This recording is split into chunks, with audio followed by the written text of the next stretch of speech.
I hung up on the love of his life so Pei Shua could win the award. She broke up with him over it. While traveling to clear her head, she was abducted to northern Myanmar and met a tragic end. To get his revenge, Pei Shua married me. During our honeymoon trip, he put my unconscious body on a vehicle bound for northern Myanmar. I received his call just as I was being tortured to the brink of death. Xiaohua. Feel the agony Rue suffered before she died. This is what you owe her.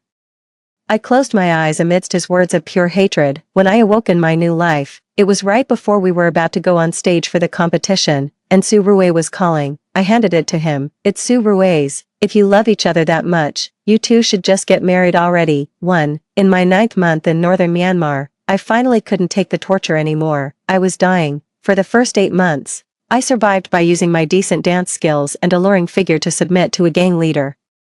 During those 8 months, I was forced to have 3 abortions, though I spent each day in a living hell, feigning compliance with that leader. The moment I closed my eyes, my dreams were filled with hope. In my dreams, under brilliant and dazzling lights, Pei Shua and I soared through the air, embracing and twirling. With each soaring ascent, I let go of the silk ribbons, entrusting my body, and my very life, to Pei Shua. I can scarcely imagine how worried and guilt-ridden Pei Shua must be, not knowing my whereabouts. So, even though I knew playing along with the boss might have bought me a few more years, I risked everything to escape. I had planned for 8 months, convinced my scheme was foolproof, but I was caught and dragged back. The boss ordered his men to break my legs. He handed me over to his underlings for them to run a train on me. In just 1 month, my will to live was slowly extinguished by the inhuman torture. In my dying moments, it was as if I could see Pei Shua and me standing side by side on the winner's podium, as if I could see him kneeling before me, saying with utter devotion, Xiaohua, marry me, as if I could see him sitting with me and Grandpa around the table, sharing the most ordinary of dinners. A whole month, and she's still not dead. After all the tricks we've played, this bitch is tough as nails. Hey, answer the phone. In a daze, someone kicked me and pressed a phone against my mangled,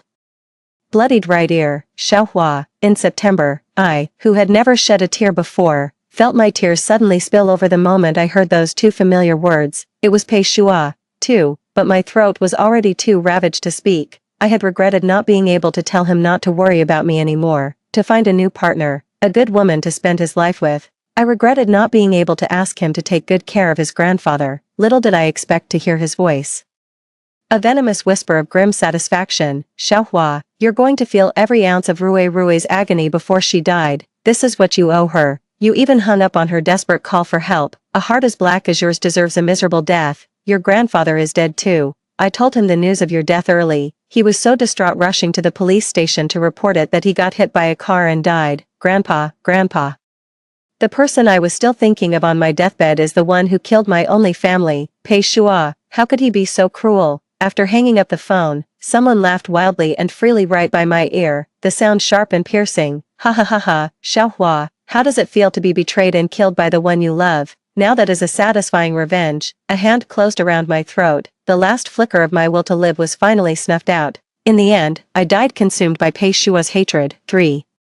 Pei Shua hates me because I hung up on a desperate call from Su Rue, the girl he liked. Right before the national championship match, Pei Shua and I have been aerial silk partners since we were kids. Aerial silks can be dangerous. Once, while Pei Shua was holding me midair during a routine, the connection point above us gave way, and we crashed onto the stage. But I'm the only one who truly knows. In that split second, he twisted to cushion my fall. In the end, I walked away with just a few scrapes, while he spent 3 months in the hospital recovering. Over a decade of mutual support, over a decade of entrusting our lives to one another, I truly believed that since we could entrust our very lives to each other, we would stay together through thick and thin for a lifetime. But I never expected that Pei Shua would meet the flamboyant and rebellious Su Rue. Su Rue was a student at the vocational school next door. Her family had some clout. It was said her father kept a number of small-time hoodlums on his payroll. She'd wear the heaviest smoky eye makeup, a cigarette dangling from her lips, leaning against the window frame and laughing boisterously. She'd plant a foot on the railing, blocking the path of passing classmates. She'd bite off a beer bottle cap and down the entire bottle in one go. Compared to her, Pei Shua's and my life was utterly dull, grueling, and monotonous. Nothing but practice, day in and day out.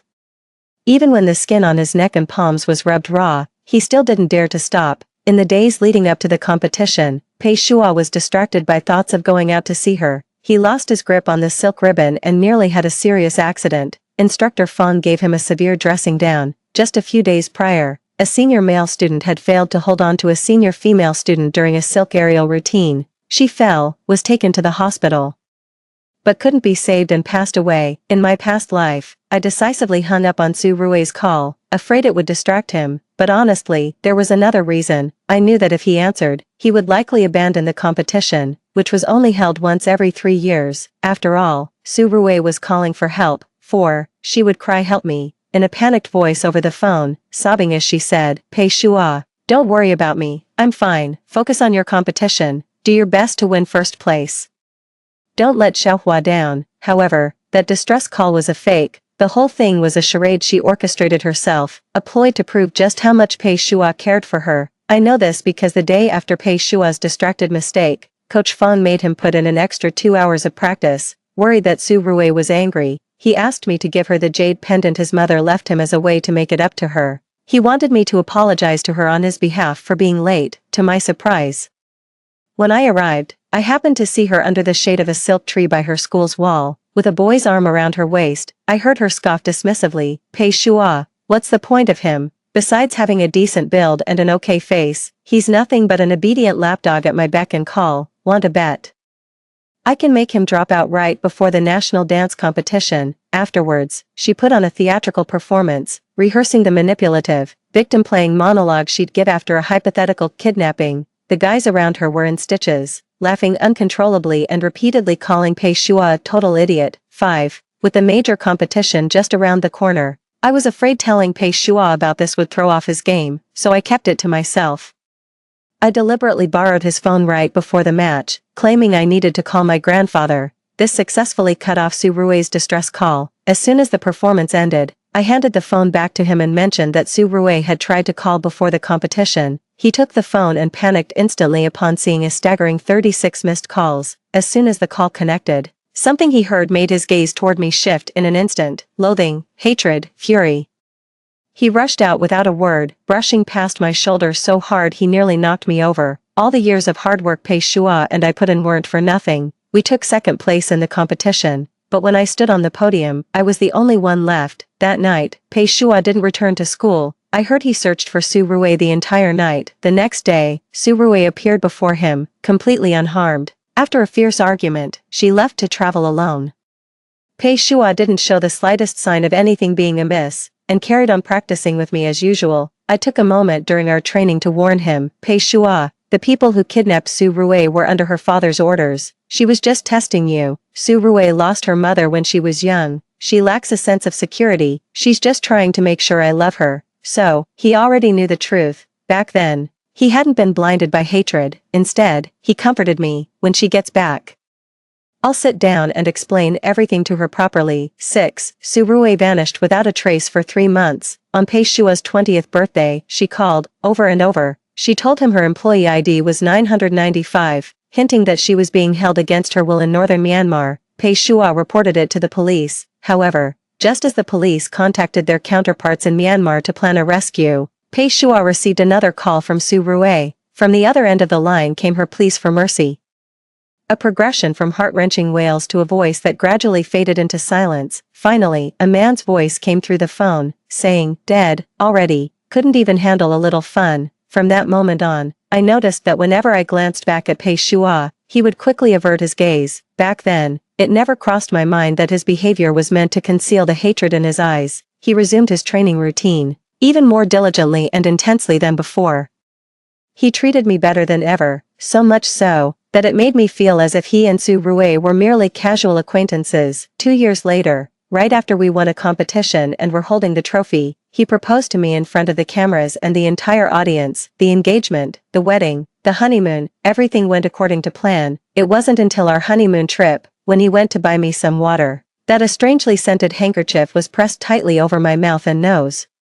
It was only in my final moments that I realized Pei Shua had deliberately taken me there and deliberately gone to buy that water. So, he believed Su Rui's death was caused by their argument, and the reason they argued was because I hung up the phone, but, he never knew, from start to finish, that Su Rui was actually alive. The anguished cries on the phone, along with the man's words, were all part of Su Rui's script. Pei Shua never realized, from beginning to end, That he was just another one of Su Rui's marks, a mark who had stumbled into her net by accident, originally destined to be trafficked to northern Myanmar, and it was only in the final days of my past life that I gradually pieced together the full picture of what happened. After I was caught trying to escape, the boss initially just wanted to lock me up, but the higher-ups insisted on a harsher punishment. The men sent by the higher-ups broke my leg and threw me to those vile, disgusting men for a train run. After enduring inhuman abuse, as I huddled in the corner in despair, a higher-up entered. It was Su Rui. She looked down on me from her lofty perch. Xiaohua, you know what? The moment I first laid eyes on you, I hated you. I wanted to crush the light in your eyes. The daughter of my enemy doesn't deserve to have dreams. Now, I've finally succeeded.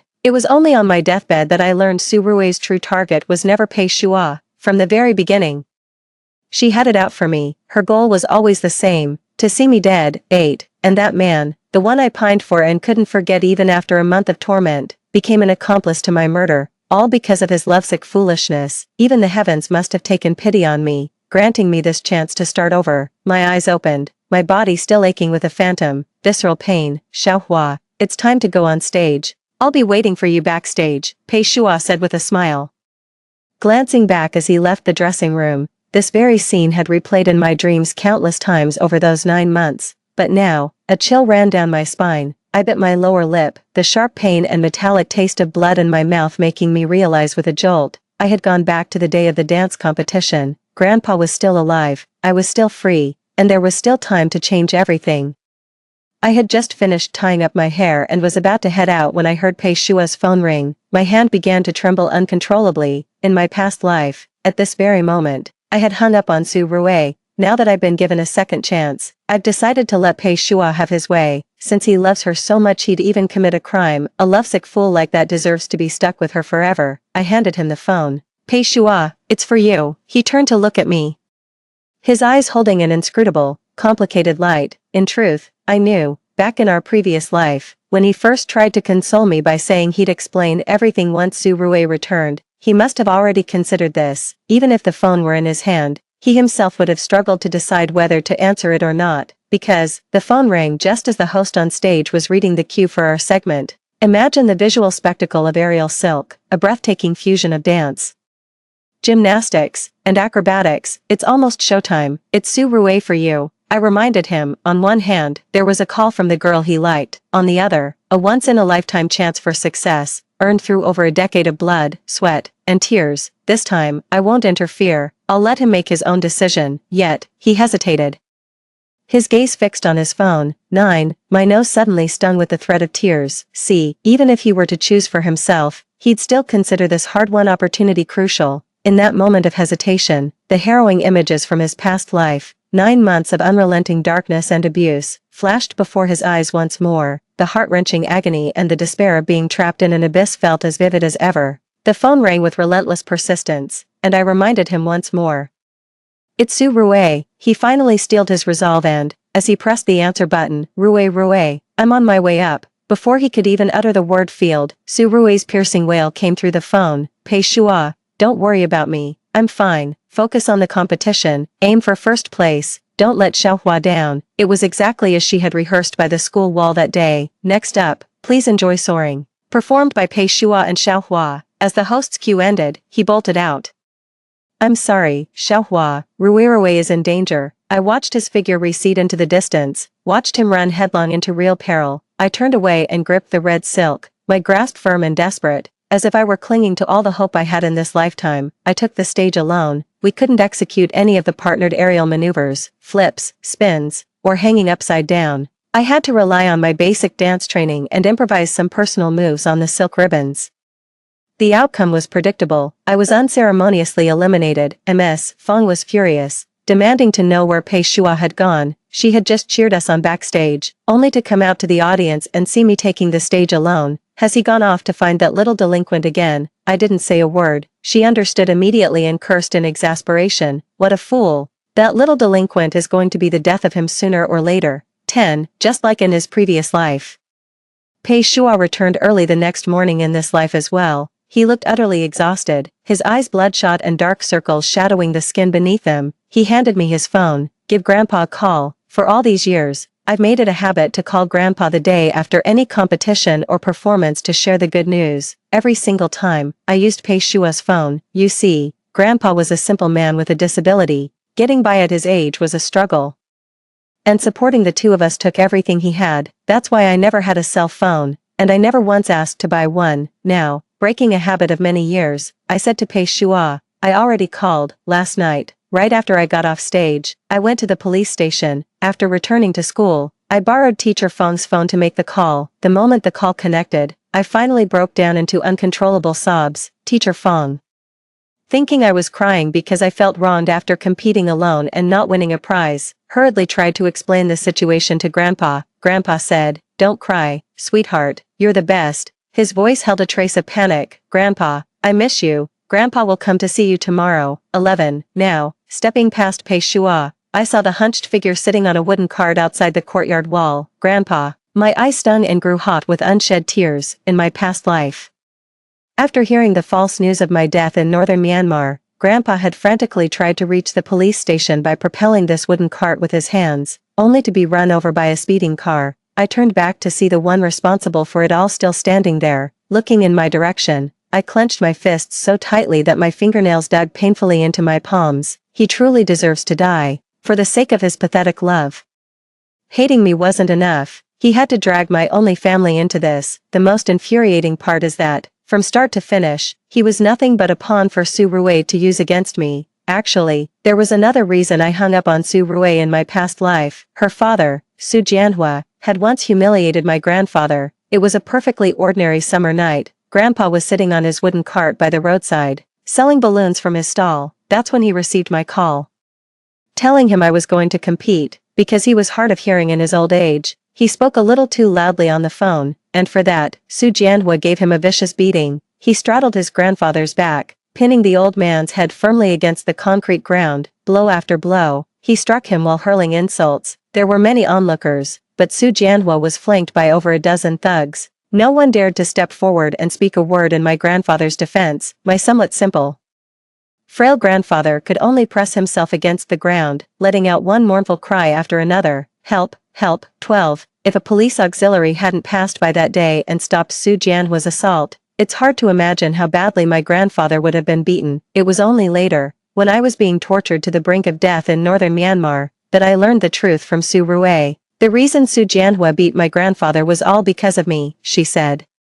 Why on earth did that old fool have to take you in? With all the orphans in the world, he could have chosen anyone, but no, he had to adopt the daughter of our sworn enemy. That's right, Grandpa wasn't actually my biological grandfather. He was the village guardian of his home village. Legend has it that the village guardian, to protect the peace of the land, sacrificed a part of his soul to be reborn as a simpleton, tasked with warding off evil spirits and malevolent forces. As a result, he seemed normal enough, yet his reactions were always a beat slower than everyone else's. I still remember when he found me. I was only 5 years old. Back then, I would cry for my parents every day. Each time, he would soothe me with a lie, saying they had gone away to earn money to buy me candy and would return for the new year. Year after year, on Lunar New Year's Eve, I would stand under the big locust tree at the village entrance, eagerly watching and waiting. Yet, as the years passed, they never came back. Time and again, he would take my hand and lead my tear-streaked face back to that ramshackle house. In that house where it rained almost as hard inside as it did outside, there was always the fresh milk I loved to drink and the donuts I adored. He bought it with the money he earned from collecting scrap and selling balloons.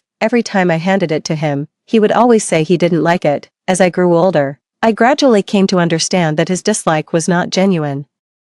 Now, I ran towards the outside of the courtyard wall. The sun was just right, casting dappled light through the camphor trees onto Grandpa's worn-out jacket. Grandpa, wait for me. Once I graduate, the money I earn will be my own, then I can take care of you in your old age. A sudden pang of sadness hit me, and my nose tingled. Sweetheart, why are you crying? He raised his chapped hand, wanting to wipe away my tears, but then he remembered something, glanced around, and withdrew it. He pulled the wooden cart a bit further into the corner, and only then said, "My classmates will look down on me." I wiped away my tears, crouched down, and took his hand. "Don't be afraid, Grandpa." Hurriedly, he reached into the inner pocket of his lined jacket, pulled out a red plastic bag, opened it, and handed me a neatly rolled bundle of small denomination bills, some crisp and new, others worn and old. "Here, Get yourself something nice to eat. 13. That brief meeting with my grandfather solidified a decision in my mind. During morning practice, I told instructor Fong about my desire to shift focus, requesting to prioritize dance training over the duo silk aerial routine. After sternly criticizing Pei Shua, teacher Fong came to console me. Xiaohua, you and Pei Shua are the most perfectly in sync pair in our class. Your skill level is among the best in the country. If it weren't for Pei Shua's recklessness this time, not only would you have made the shortlist, you'd have had a real shot at the top 3. If you give up now, wouldn't all your hard work over the past decade go to waste? Pei Shua looked at me dejectedly. I'm sorry, Xiaohua.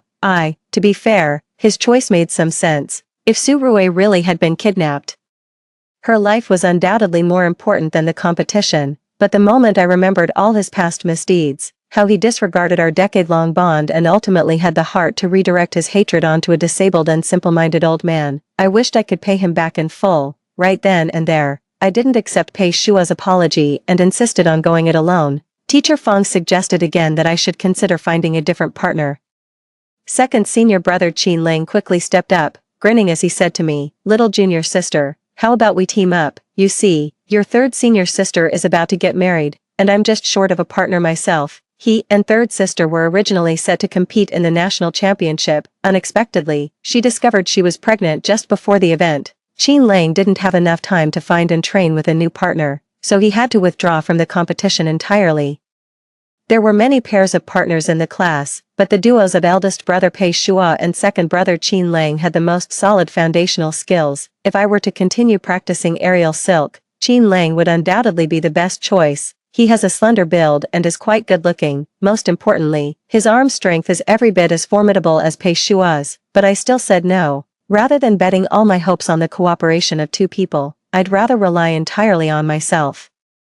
I've already died once. It's not that I lack a team spirit, it's that I can't afford to lose again. 14. The leap from duo aerial silk to a solo act is no small feat. How could I possibly beat opponents who had been training diligently since childhood? To win, the only way was to put in more time and more effort. Late one night in the second week after the competition, the practice room was empty and silent. There was only me, drilling the most fundamental moves over and over again. On my way back to the dorm after practice, I spotted Pei Shua standing under the camphor tree. "Xiaohua, I'm sorry." I walked past him and headed straight for the stairwell. "It's all my fault. I made you lose an opportunity for nothing. We've worked together for over a decade. Don't be stubborn." He followed me all the way upstairs. I turned around. "Pei Shua, is this what you came for?" At this exact time after the competition in my past life, he came to ask me out on a trip. He said it was to make up for us not being able to accept the award together, and that he would cover all the expenses for the trip. I only found out later that this invitation was actually orchestrated by Su Rui, so Su Rui had been planning to make a move on me that far back. Thankfully, I was still naive and love-struck back then, resenting Pei Shua for being blind and falling for a girl like that, foolishly letting myself be manipulated by her. I was furious that he couldn't see through Su Rui's schemes and abandoned me at such an important occasion like an awards ceremony to go find her. That's why I turned down Pei Shua's invitation. Thinking back on it now, the more I dwell on it, the more terrifying it becomes. If I work backwards from the predetermined goal of abducting me to northern Myanmar, the honeymoon trip, this particular vacation, their arguments, the pre-race phone call, the rehearsal by the courtyard wall. Absolutely everything was most likely masterminded by Su Rui herself. After all, she waited a full 2 years just for the chance to capture me, take me to northern Myanmar, torture me, and kill me. It wasn't until Pei Shua and I were on our honeymoon, and now, just as I expected, Pei Shua said, "Xiaohua, Rui knows she was wrong for throwing a tantrum at such an important time. To make it up to you, she wants to treat you to a trip. Don't worry about the cost, she'll cover everything." But it was perfectly clear, she was asking me to go to my death. 15. I closed the door impassively, saying, "I won't intrude on your little world, since you can love her to the point of abandoning all reason, flouting the law, and embracing cruelty, then you should accept this warm invitation alone." The next day, as I was drenched in sweat from my training, Qin Lang walked over and clapped me on the shoulder. "Xiaohua, stop training, come see the commotion." It turned out Pei Shua and Su Rui were having a fight, right outside our school's perimeter wall. I have no interest in going to see it, because I know that after this argument, Su Rui will go on a trip and then meet her demise. "Hey, Xiaohua, your grandfather is outside the courtyard wall too. He came first thing this morning." I asked if he wanted me to get you, but he didn't want to disturb your practice. He's been waiting until now. Qin Lang smacked his own forehead. Looking rather annoyed with himself, a junior brother dislocated his wrist on the way here. I was in such a rush to get him to the hospital that I forgot to tell you. I took off running as fast as my legs could carry me. As I ran, I glanced at Qin Lang, who was outpacing me. I was surprised to see that he not only knew my grandpa but seemed quite familiar with him. I had always thought only Teacher Feng and Pei Shuan knew my grandpa. After all, grandpa never actually came into the school. He would always wait for me quietly outside the courtyard wall, doing his best to avoid the other students. Before I could even catch a glimpse of grandpa, I heard Su Rui's tearful voice. What will it take for her to forgive us? Does she truly need me to die before she'll accept my apology? Her idea of making amends was to invite me on a trip. A chill of shock ran through me. 16. I remember in our past life. This is what she said during that argument with Pei Shua. That's right, the kidnapping was fake, the life-threatening danger was fake. It was all just a test to see if you cared about me, if you loved me. Yes, what I did was wrong. How dare you let an outsider touch your phone, Pei Shua? Or is it that you've discovered all of this is a lie, and you're disappointed? Do I have to die for you to be happy, whether in her past life or now? She has brought up the phrase want me to die. In fact, from this point on, she was subtly laying the groundwork, wasn't she? Otherwise, why would Pei Shua have obediently drugged me and put me on that truck bound for northern Myanmar? Standing outside the courtyard wall, I watched her pitiful, tear-streaked face, clenched my fist, and let out a cold laugh. Go ahead, give it your best shot. She turned her head, startled, and stared at me from the other side of the iron fence. Pei Shua. You're all being such bullies. She turned and ran off. Soon after, I heard a muffled groan. That was Grandpa's voice. Then, a large bouquet of balloons was seen floating up into the sky. 17. The four corners of the school's perimeter wall are constructed from brickwork, each section approximately 10 meters long. The rest of the wall, excluding the corners, features a lower half made of brick and stone, with an upper half consisting of decorative wrought iron railings. Grandfather's voice was coming from the corner outside the wall. Since I couldn't see over the courtyard wall, I had no choice but to sprint towards the gate. By the time I got there, I saw Qin Lang throwing a hard punch at Pei Shua. What the hell is this? I don't give a damn if you're blind, but if you ever let a girl like that onto our campus again, I'll beat you up every single time I see you. It turned out he had used his height and jumping ability to scale the wall and get there before me. Xiao Qin, let it go, Grandpa urged, clutching his side. I rushed over to Grandpa and crouched down, only then noticing that the skin on both his palms was scraped raw, oozing crimson blood. His sleeve and shoulder were smeared with a large patch of dust. What happened? I asked. Perhaps the way I slowly rose to my feet was so terrifying that Pei Shua forgot to dodge, taking Qin Lang's punch square in the face. She was just angry in the heat of the moment, covering his face. He mumbled incoherently, a far cry from the dashing, carefree spirit he'd shown soaring through the air moments before. In that instant, I finally understood. What I had loved in my past life was merely him, viewed through the idealized lens of my senior brother. What I loved was merely the version of him I had created in my mind. The real him was utterly unworthy of the joy that once filled my heart and eyes. I demanded, "What's going on?" I repeated the question. Qin Lang said as he hoisted his grandfather onto his back. That thing he was chasing got mad at him, kicked grandfather's wooden cart, and made him fall. Come on, Grandpa, let's get you to the hospital first. I'll deal with that punk later. No, grandfather protested, waving his hands frantically. Grandpa was afraid to go to the hospital. A single visit would cost him several days' worth of living expenses. I grabbed Grandpa's wrist, saw the small stone embedded in his palm, and backhanded Pei Shua across the face. That slap wasn't enough to vent my hatred. Pei Shua looked at me, his eyes gradually reddening. I'm sorry. If sorry fixed everything, what would we need the police for? How can 3 hollow words ever soothe this rage? 18. After finishing my training that evening, Qin Lang leaned against the doorway and grinned at me. So, was I pretty fierce and formidable this morning? Hey, Xiaohua, I never would have guessed. That slap of yours really packed a punch. It's even stronger than my fist. You made Pei Shua's nose bleed. I scratched my ear, and he immediately said, all right, I'll stop. Here, this is for you. With that, he thrust a parcel into my hands and ran off. When I opened it, I found a pair of pink ballet shoes inside. I looked down at the pair on my own feet and curled my toes. I'd worn them for so long that a hole had worn through the ball of my right foot. How did Qin Lang find out? 19. Just like in her previous life.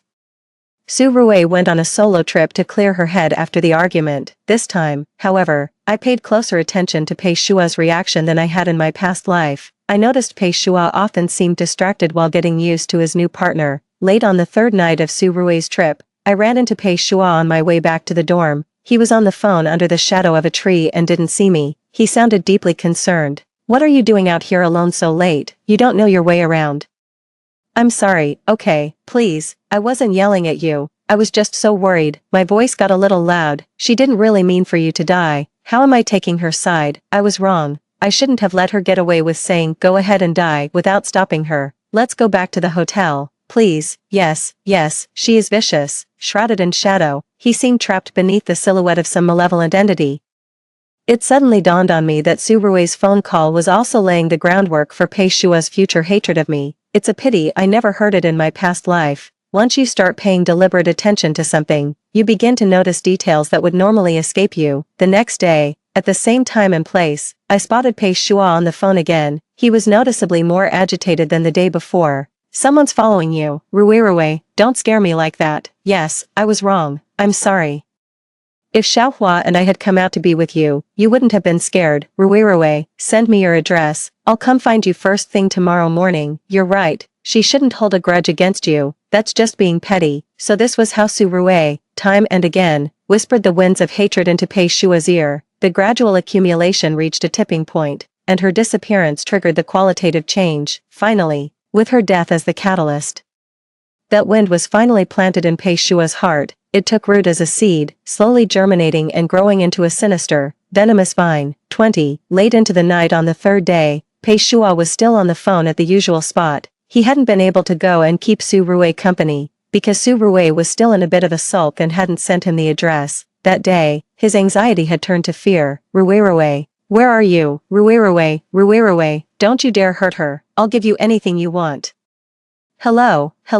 I watched indifferently as he paced frantically in the shadows, like a trapped animal. I watched in despair as he smashed his phone on the ground, then crouched down, burying his head in his hands and sobbing, just as I turned to leave. He suddenly looked up and glanced in my direction. He saw me standing under the street lamp, bathed in its soft, hazy glow, but I couldn't make out the expression on his face, shrouded as he was in shadow. Slowly, he rose to his feet. The two who once supported each other now stood on opposite sides of the road, one in the light, the other in shadow, gazing across the divide. This concrete road separating us felt like an impassable chasm, severing all the understanding, unity, hope, and longing for the future we once shared. It was as if a giant hand of fate had forcefully pushed us onto diverging paths. In this moment, I finally understood why, in our past life, Pei Shua's hatred ran so deep. After all, if I hadn't hung up that phone call, none of the subsequent chain of events would have happened. I just don't know, in this life, if I don't hang up, whether he'll still hate me as much. 21. Over the next 3 months, Pei Shua became increasingly despondent. Often drowning his sorrows in drink and weeping late into the night, he kept making mistakes during practice. Once, during a very simple aerial split maneuver, he failed to grip the red silk properly, causing both him and his partner to fall from mid-air. His right hand was fractured as a result. Teacher Feng was furious, believing he was unsuited for duo or group performances, and reassigned his partner to someone else. 3 months later, just as his injuries had healed, he received Su Rui's distress call, exactly as he had in his previous life. He called the police, but they had only just begun liaising and negotiating with the Myanmar authorities. Before any rescue could be mounted, Su Rui's final call came through. I didn't hear what was said on the call, but that day, he shut himself in his dorm room for the entire day, worried that something might happen to him. Teacher Feng kept vigil outside his door until he finally opened it in the dead of night. The next day, he showed up in the training hall looking utterly haggard, his bloodshot eyes fixed a cold stare on me. Su Rui really was something else. Who knows what she managed to plant in his head right before she departed. In the end, he came to hate me. However, compared to the pure hatred of his past life, this time he was clearly struggling intensely, because he knew that the one ultimately responsible for Su Rui's tragic death was not me, it was herself. She brought this ruin upon herself. Pei Shua was a truly dedicated actor. 3 days later, he knelt at the door of the practice room, confessing his faults to Master Feng. He apologized for letting Su Rui lead him astray, costing him the trophy, and for his own moral decline and lack of ambition. Master Feng's heart softened, and he forgave him. Xiaohua, I'm sorry, give me a chance, let me win a championship for you. He looked at me with such a pitiful expression, as if he were genuinely consumed by remorse. I didn't pause my stretching routine for a second, nor did I even glance his way. I can win the championship all by myself, with enough hard work. You gain absolute strength and the courage to face any storm without fear. 22, though Ms. Fong had a soft heart, she was clear-headed, she couldn't, in good conscience, entrust another girl's safety to Pei Shua again, so she advised him to take the solo route, just like I did, but a solo dance offered no advantage whatsoever to Pei Shua, whose primary training had been in aerial silk. After all, for the male partner in an aerial silk duo, strength is their primary asset, so their agility often pales in comparison to that of a regular dancer. On top of that, Pei Shua was distracted by his pursuit of me, which significantly slowed his career progress. Yes, just like in his past life, to ease his own inner torment, he gradually redirected his hatred toward me, using me as an outlet. Rather than stew in self-loathing over his helplessness, forced to watch someone he loved die, and rather than endure his own pain, anguish, and regret, it was easier to transfer that into hatred for someone else. He started staying behind for extra practice after everyone else had finished, using it as a chance to walk me back to the dorm. He began giving me little trinkets, and on holidays, he would even buy me flowers. In my past life, I thought he had turned over a new leaf, that he had finally seen the truth in his own heart, and I gradually accepted him. In this life, I'm also trying my best to slowly open my heart to him. After all, I still need to bring him to justice through proper channels. However, someone has become a roadblock preventing Pei Shua from getting close to me. Qin Lang raised his fist at him for what felt like the 100th time. Pei Shua, get the hell away from here. If I see you near Xiaohua again, I'll beat you to a pulp. He stood protectively in front of me, his voice laced with worry. Xiaohua, don't believe him, open your eyes. Of course I didn't believe Pei Shua. Still, I gently pushed Qin Lang aside, hurt. He grabbed my shoulders. Being lovesick will be the death of you, Xiaohua. I keep having this recurring dream where Pei Shua kills you. 23. 2 years later, as I stood on the field for the final match, a memory flashed before my eyes, my grandfather holding my hand with one of his, while pointing towards the distant mountains and forests with the other. Look, sweetie, a fox. It was a young, injured white fox. Its eyes were dark and glistening, and the corners of its mouth were slightly upturned, as if it were smiling coyly or pleading with us to save it. We took it home, named it Little Fox, and raised it until it was fully grown. Every lift of its head and flick of its tail was intimately familiar to me. As the music began, Ms. Fong's words echoed in my ears. Xiaohua, you can do this. Dance is more than just movement, it's the expression of emotion, the rhythm of the soul. Dance now. Dance with the fox's playful charm and cuteness, with its alluring grace and lively spirit. 2 years had passed. No, it's been 15 years now. I can finally stand on stage, chasing that light within me, to become a more dazzling version of myself. This time, I'm not relying on anyone. My every smile and frown, every graceful lift of a hand or point of a toe, I am like a proud and alluring little fox. After just a few moves, a sharp gasp, rang out from the judge's table. I glanced over with a coy smile, only to see the youngest judge covering his mouth, staring at me in utter disbelief. His eyes sparkled like stars. I knew it, he was hooked, completely captivated by the allure of this lively, spirited, and seemingly innocent little fox. The entire dance was accompanied by his continuous exclamations of awe and thunderous waves of applause. All my sweat and tears, under the brilliant lights today, have finally been seen and recognized by everyone. Just as I expected, I took the top prize with my dance performance, Little Fox. At the same time, I successfully broke through to a wider audience. The online reception has been overwhelmingly positive.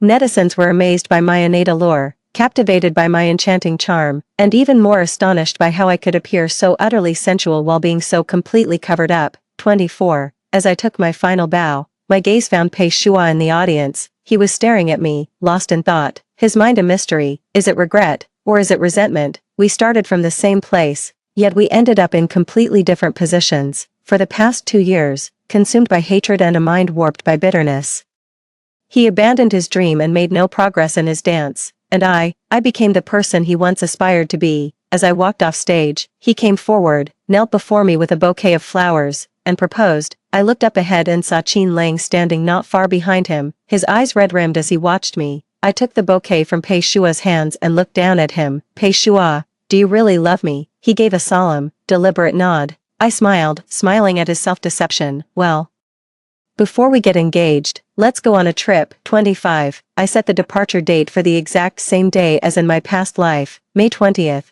On the high-speed train, I asked, Pei Shua, if one day Grandpa did something to wrong you, would you ever harm him? He was taken aback, and after a long pause, he finally said, how could that be? If you believe I'm the one who killed the person you loved most, would you kill me? He ruffled my hair and said, Xiaohua, what are you talking about?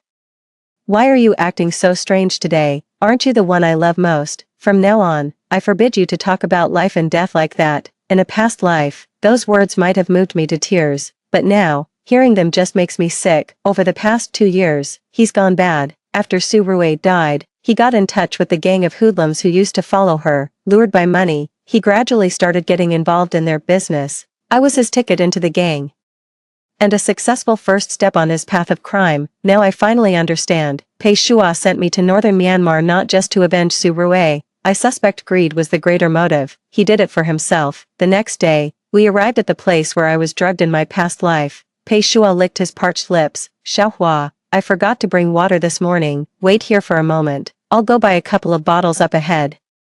I glanced at the van parked not far away, the very same vehicle I had been taken in. Alright, I'll wait right here for you. 26. 15 minutes later, Pei Shua opened the van door. Let's go. Now, seeing me sitting inside, alert and staring right at him, he was startled. You. I patted the spot beside me. Pei Shua, it looks like I'll have to treat you to a stay behind bars. A silver bracelet was clasped around his wrist. He was escorted into the car and seated beside me. I smiled faintly. Shall I tell you the story? Oh, right. At this very moment, you must be dying to call someone, aren't you? I placed the video call. Su Rui's face appeared on the other end almost instantly. Pei Shua was utterly stunned. So, he only just found out that Su Rui is actually alive. It finally dawned on him that this was all Su Rui's scheme. Meanwhile, Su Rui was screaming at the screen. Pei Shua, you son of a bitch. You were the traitor all along. Ha, little does she know.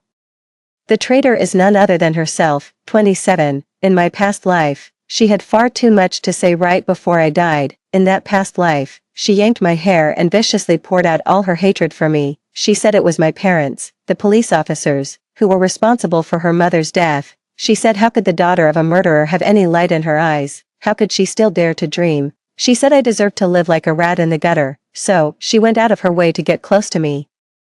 But I realized I never left the school grounds. Every day was just training, nothing but training. Later, she went to great lengths to get close to Pei Shua and finally won his affection. She said the reason I was so lucky during my first 8 months in northern Myanmar, being taken in by that leader and spared from even more brutal abuse, was because Su Jianhua back in China had fallen ill. She was afraid I'd be toyed with to death, and since she couldn't exact her revenge personally, she asked that minor boss to take me in. She took such pride in how she had completely dragged a good man down into the abyss. Pei Shua's willpower was simply not strong enough. After she led him to indulge a few times, he became blinded by money and gradually turned into their accomplice. Using all the information she had bragged about in her past life, I made contact with the police, using the feud between my parents and Su Rui's mother as a starting point.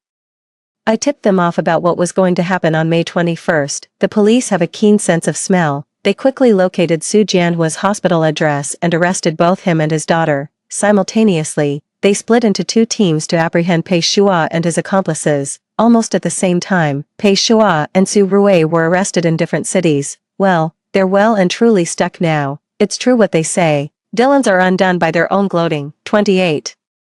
Su Rui finally got her wish, to live the life of a sewer rat. An even more thrilling future awaited her. A month later, Pei Shua took his own life. It's said he endured immense suffering in prison. One day, during a struggle while being assaulted, he fell and hit his head. From that day on, he was a changed man. He would often weep and murmur, I'm sorry, I'm so sorry. In truth, I knew exactly what he meant by those apologies. His family wasn't well off either, having grown up in hardship. He developed an extraordinary craving for money. After his mother passed away, his father worked grueling construction jobs to pay for his aerial silk training, all in the hope that it would lead to a more prosperous future for him. The main reason he was so easily drawn into that life was his father's cancer diagnosis, which required a huge amount of money for treatment. I went to see Pei Shua before he died. We exchanged a few words. Pei Shua, if you had just hung up on Su Rui's call before the national championship, You might have been standing on that podium that day. You became the brightest star through sheer hard work and sweat, earning every penny honestly. Your father must have been so proud. With your looks and talent, you'd probably be even more famous than I am now. You might have landed better endorsements and variety shows than the ones I get. Would you even be worried about a little medical bill? His expression was off right then, and he responded in a daze. Yeah, if only I had hung up that call. A full-grown man, yet in that instant, tears suddenly welled up and fell. See, in the end, he still believes he should have hung up that phone. I made the right choice in my past life. 29. As I stepped out of the prison gates, Jean Lang came forward to meet me. The sun behind him cast a warm, hazy golden glow. Do you still hate me? Such hatred. I smiled at him. But you can't let yourself be consumed and destroyed by it forever. Wouldn't that make me just like Pei Shua from my past life? In this life, we strive, we fight, we gain, we lose, we regain, and finally, we learn to let go, forgive others, but more importantly, forgive yourself. He reached out to ruffle my hair, but I deftly dodged, leaving him to sheepishly scratch the back of his own head.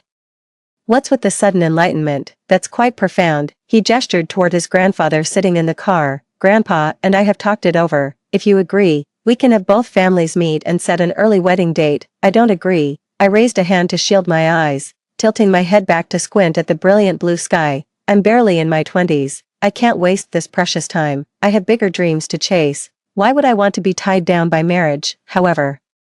If it's true love and they bring genuine positivity into my life, I'm not afraid to give my love in return. So, I turned back to look at him and sincerely added 2 words. For now, life is long, and there will be other chances, isn't it? Story 2. My sister and I both got bound to a life turnaround system. She chose the beauty enhancement path while I opted for the academic excellence route. Unexpectedly, my sister lost her looks and fell into poverty after failing to win genuine love from men. Meanwhile, I became the youngest academician, made groundbreaking contributions in cutting-edge physics, got pursued by Beijing's most eligible bachelor, and achieved both fame and fortune. My sister, consumed by jealousy, ran me over with her car. When I opened my eyes again, we'd both been reborn on the day the system bound us. My younger sister beat me to it, choosing the academic overlord system. Sis, this time let me become the top genius in academia for you. Watching her smug smile, I slowly curved my lips in response. Little did she know, every gift from fate comes with a price. Only after Lin Jinyan ran me over did I realize she'd always regretted her choice. At 16, both Lin Jinyan and I received a system-bound opportunity to turn our lives around. The mysterious voice said we only get one chance to choose, beauty beyond compare or genius-level intellect. You only get one shot at this life-defining choice. Have you decided? In her past life, my sister chose the beauty system, convinced that looks were the golden ticket to high society. But when she actually climbed higher through beauty and saw the wider world, she realized beauty wasn't the rare commodity she'd imagined. She was just a plaything for those rich boys,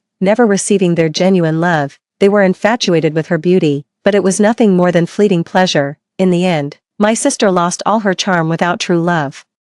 Abandoned by her sugar daddy and left in utter destitution. Meanwhile, I got bound to an academic overachiever system, becoming the youngest academician while being pursued by Fu Yanyu, the unattainable crown prince of Beijing's elite circle that even my sister couldn't conquer. I achieved both fame and fortune. After she killed me out of jealousy, we found ourselves back at 16 again. This time, before the mysterious figure could finish speaking, my sister shouted, I choose the academic overachiever system. The mysterious figure revealed half their face, smiling at the younger sister. But just now you said you wanted unparalleled beauty. The system is derived from your innermost desires. Are you truly certain about becoming a top student? The younger sister answered greedily and impatiently. Yes, I must become a top student. Looks are nothing compared to brains. The mysterious figure pondered for a moment before turning to me. What about you?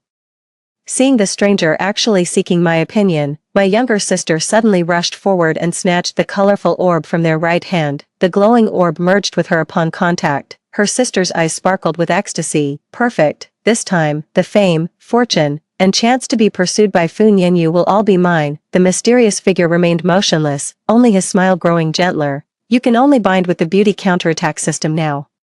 The mysterious figure handed me another glowing orb before gradually turning translucent and vanishing. The gifts bestowed by fate have been entrusted to you. Hosts, please fulfill your missions diligently and embrace a blissful life. My younger sister, completely absorbed in her newly bound system, looked up and sneered at me. You enjoyed so many privileges in your past life, sister, now it's my turn. I looked at her, lips curling slowly without a word. Lin Jinyan still didn't realize that fate's so-called gifts always come with a price, even with assistive machines. Human effort remains indispensable. 2. Lin Jinyan began to reap the benefits of the system. Initially, all our systems come with built-in cheats. The academic prodigy system enhances Lin Jinyan's memory and comprehension, making her study efforts twice as effective. She delighted teachers and classmates by demonstrating her photographic memory. How did Jinyan suddenly become so brilliant? How enviable. Lin Jinyan basked in the flattery, floating on cloud 9, noticing me in her peripheral vision. She covered her mouth with a light chuckle. Actually, big sister studies hard at home too, but just can't seem to focus. Sigh. I'd be happy to share my study methods with my sister if she wanted, but she never asks me for help. Her deskmate, who actually wanted to ask Lin Jinyan for problem-solving advice, immediately chimed in. Oh come on, Lin Qingyi's just not that bright. Even if you taught her, Jinyan, it wouldn't make a difference. How can two sisters from the same mother be so different? Jinyan's brilliant while Qingyi's just, well, not. Am I stupid? I stared at my math test paper with a 124 score. Truth be told, my grades aren't actually bad now. It's just that Lin Jinyan keeps reinforcing stereotypes in her remarks, making people think I secretly study at home and envy my sister's academic performance. During school years, everyone tends to view top students through rose-colored glasses, especially someone like Lin Jinyan, who aces exams without even trying. Intelligence is a rare commodity, hard-earned and deeply enviable. The boys in class started teasing me on purpose, trying to get my attention. The beauty system was flexing its power too. Lin Jinyan and I used to look almost identical. But then I started blossoming into my own. I grew taller, my waist slimmer, my complexion fairer, with eyes and brows that became strikingly beautiful. In this school where everyone went barefaced, people began noticing my breathtaking beauty. What's the point of being pretty? A student's real job is to study. True, Lin Qingyi may be pretty, but Lin Jinyan is so sharp, she'll always be my goddess. Lin Jinyan basked in smug satisfaction at this. I watched coldly from the sidelines without uttering a single word to her. Little did she know, the genius system doesn't make people smarter for nothing. In her past life, she had to win others over to gain the genuine affection of the chosen one, while I had to work twice as hard, burying myself in studies, just to achieve academic success. Intelligence alone isn't enough. Those at the top never lack talent, in the end. What truly matters is who works harder and endures the loneliness of fruitless efforts longer. The world is full of beautiful and intelligent people, yet not everyone achieves success. Behind every glamorous appearance lies twice the effort. Fortune never favors those who seek rewards without work. 3. Lin Jinyan quickly secured her position as the top student in the grade. She was surrounded by nothing but academic high achievers. But she noticed I wasn't being ostracized by all the girls like she had been in her past life. On the contrary, everyone still chatted and laughed with me as usual. She couldn't comprehend why, despite sharing the same beauty, being featured on the confession wall multiple times, and becoming the school's undisputed belle, I never faced jealousy from other girls. Truth be told, in her past life, people disliked her for reasons beyond her looks. Lin Qingyi.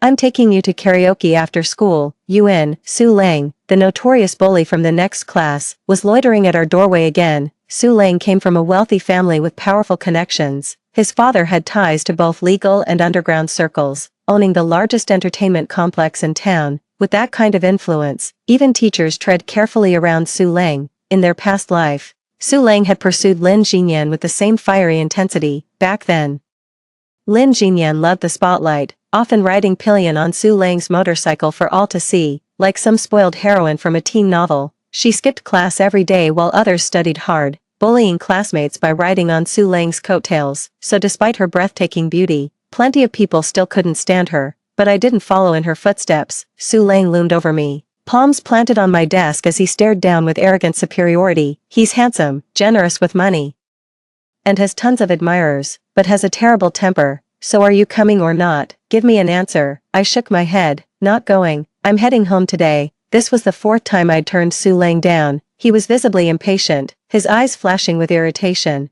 and the stares from those around him only fueled his anger. Lin Qingyi, don't push your luck. While I still have a soft spot for you, quit playing hard to get. The crowd watched the spectacle in tense silence, no one daring to speak up. After all, Su Lang had just hospitalized a student who crossed him last month. I lowered my gaze and pinched my thigh hard, then I looked up with red-rimmed eyes, tears glistening in them. Su Lang, how could you do this? Su Lang's rising anger instantly subsided as he scratched his head in confusion. Damn it. I didn't even say anything about you. Stop crying, will you? Fine, we won't go then. I ignored him, sniffled, wiped my tears and ran out of the classroom. Had to run another second and I wouldn't be able to hold back the tears. I have to admit that beauty can sometimes be a weapon, but it's a double-edged sword wielded poorly, and you'll only hurt yourself. Going head-to-head with Su Lang is clearly unwise. Playing the vulnerable card keeps me in the safety zone. Without the means to protect myself, my beauty feels like a child carrying gold through a crowded marketplace. But I have no intention of following Lin Jinyan's path, seeking protection from some powerful man. Entrusting your life to strange men and trying to leash them with beauty is fundamentally against human nature. Even the most exquisite flower loses its charm with time. A caged canary was never meant to soar. I was born to soar like an eagle. 4. Don't let my slender frame fool you. I can run like the wind. By the time Su Lang came looking for me, I'd already vanished into thin air. In the dingy storage room, I sat on a tumbling mat with its stuffing coming out, pulling out the vocabulary notebook I'd stashed in my bag during the chaos, perfectly quiet, ideal for memorizing vocabulary. I set up my phone stand while reciting from memory, recording a video of myself, planning to post it online when I get home. In this era of thriving digital economy, exceptional beauty can be monetized instantly. My study vlog account has now gained 600k followers. My fans affectionately call me Ducky and love watching me memorize textbooks. Who wouldn't want a daughter like this, a fair-skinned, lovely girl studying diligently? Among beauty influencers, I quickly stood out with 90% female followers, essentially gaining a squad of internet moms. Just as I suspected, the system's affection collection isn't limited by gender. The motherly love from netizens also counts as a successful conquest, with my student status enhancing it.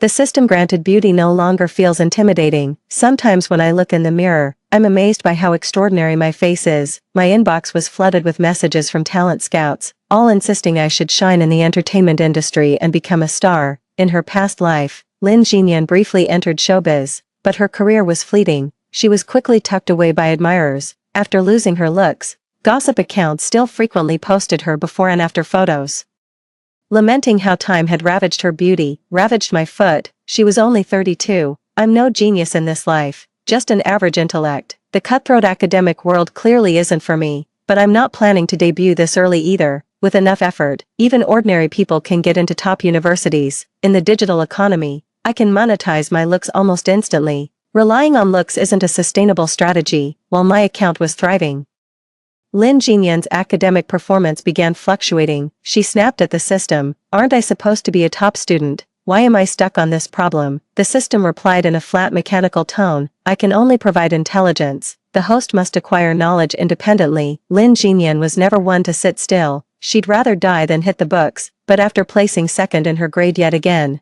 she had no choice but to start studying. With the system's assistance, learning became effortless for her. Soon enough, she reclaimed her spot as the top student in her grade. My parents were thrilled about this. Everyone loves a well-behaved kid who excels academically, and my folks are particularly obsessed with educational credentials. Chingy, why can't you be more like your sister? You barely made the top 70 in your grade, while Jinyan consistently ranks first. Tilting my head, I replied with a smile, but Dad, I've actually improved from before.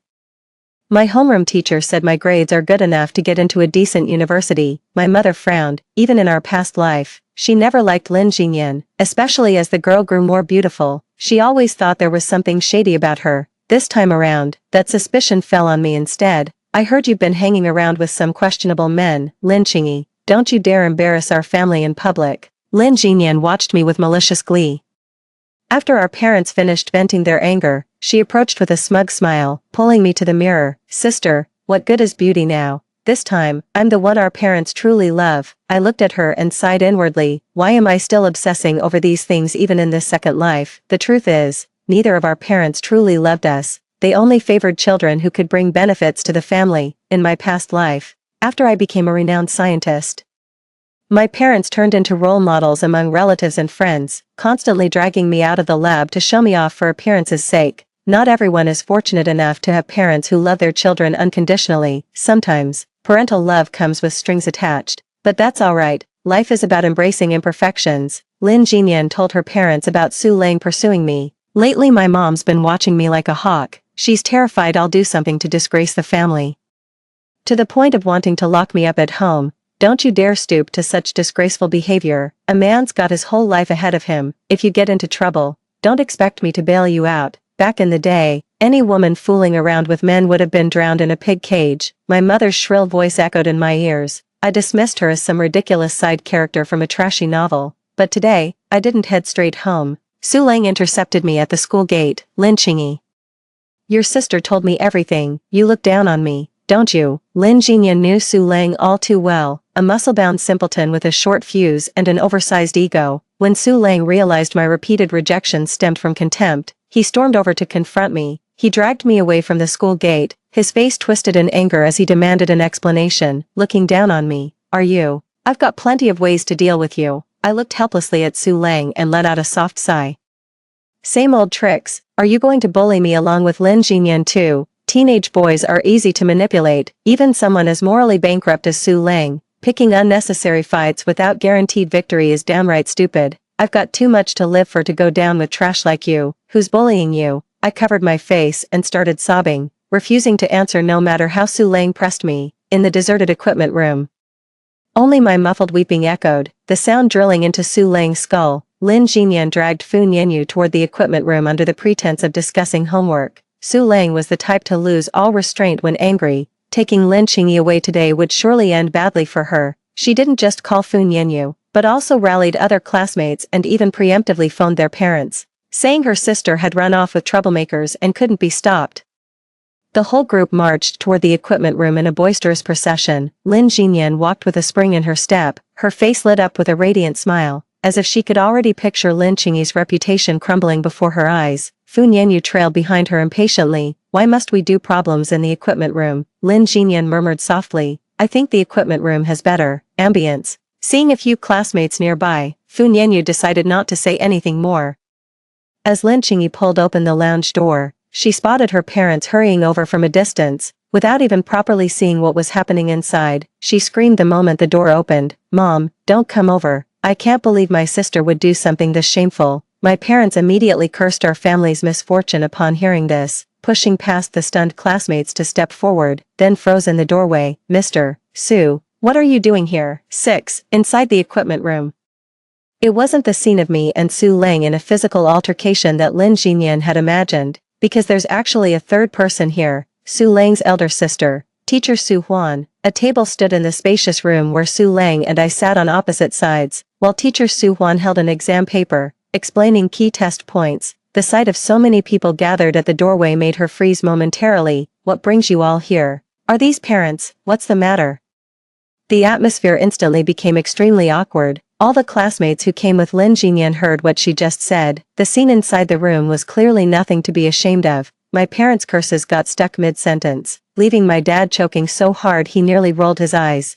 How? Why is Teacher Su with Qingyi? Su Huan's calm gaze carried the natural authority of an educator. Qingyi had some questions she wanted to ask me. I promised to help her after class. Hearing this, everyone turned to look at Lin Jinyan. A classmate couldn't help but say, "Jinyan, didn't you see Teacher Su earlier? Why would you say something like that? Seriously, I almost thought Lin Qingyi was up to something in there." Fu Nianyu, already visibly irritated, grew even more sullen. Lin Jinyan misunderstood Fu Nianyu, assuming his sapiosexual nature explained his supposed undying devotion to me in our past life. In truth, Fu Nianyu only cares about personal gain.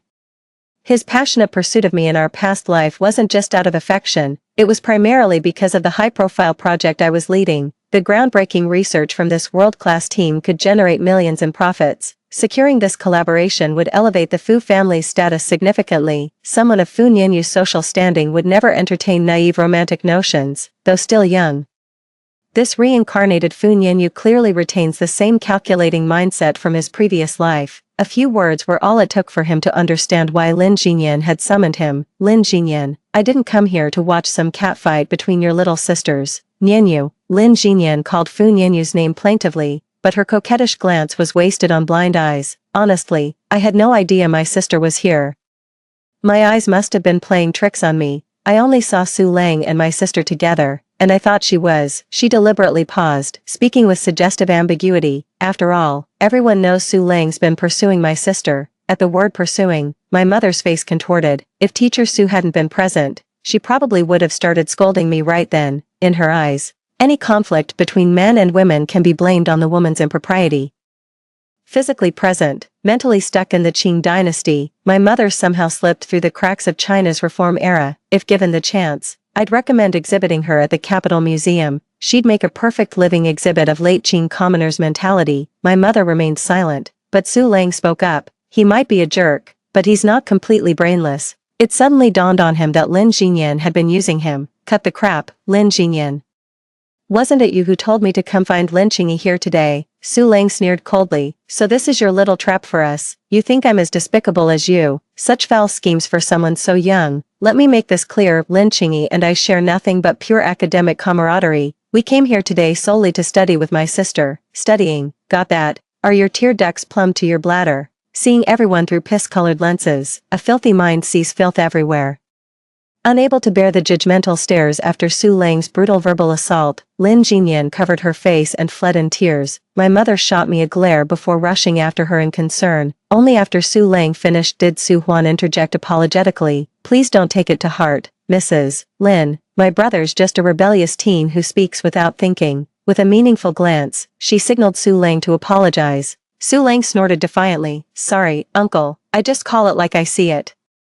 With the teacher and all his classmates watching, what could my dad possibly say? Utterly humiliated, he mumbled some incoherent pleasantries before scurrying after my mother. Before leaving, he reminded me to head straight home after studying. The classmates awkwardly bid their goodbyes at varying heights before scattering in disarray, determined to ruin my reputation. Lin Jinyan deliberately summoned the class's notorious gossipmonger. I trust little Trumpet won't let me down. Lin Jinyan's story will spread to every corner of the campus. 7. After Su Lang was sent home by Su Huan, she drove me back. Rush hour traffic crawled through the dim twilight, with taillights merging into a beautiful crimson river. Su Huan asked me, how could you be so sure Lin Jinyan would bring people to the equipment room? I smiled. I'd already started making arrangements the day she went to see Su Lang, contrary to Lin Jinyan's assumptions.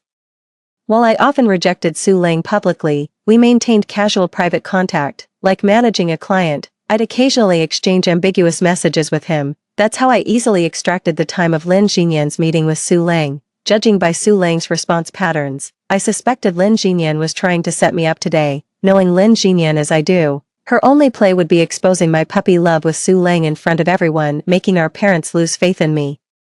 Forcing me to relive her past life's mistakes. In our previous lives, Su Lang and Lin Jinyan also got caught by a teacher in the equipment room. Mom dragged Lin Jinyan home for strict discipline back then. It was only after I promised to keep my sister in line that Mom allowed her to return to school. She's trying the same old trick, calling our parents to rob me of my education. She doesn't just want to live the life I had in my past incarnation, she wants to destroy me completely. We share the same mother's womb, the closest bond this world could forge, yet twin flowers rooted in the same soil don't share nourishment. They compete ruthlessly to drain each other's vitality, whether for Lin Jinyan murdering me in my past life or her attempts to ruin me now. I owe her no kindness. Professor Su, I truly appreciate you trusting me enough to play along with this act. The moment I spotted Su Lang at the school gate, I immediately called Su Huan.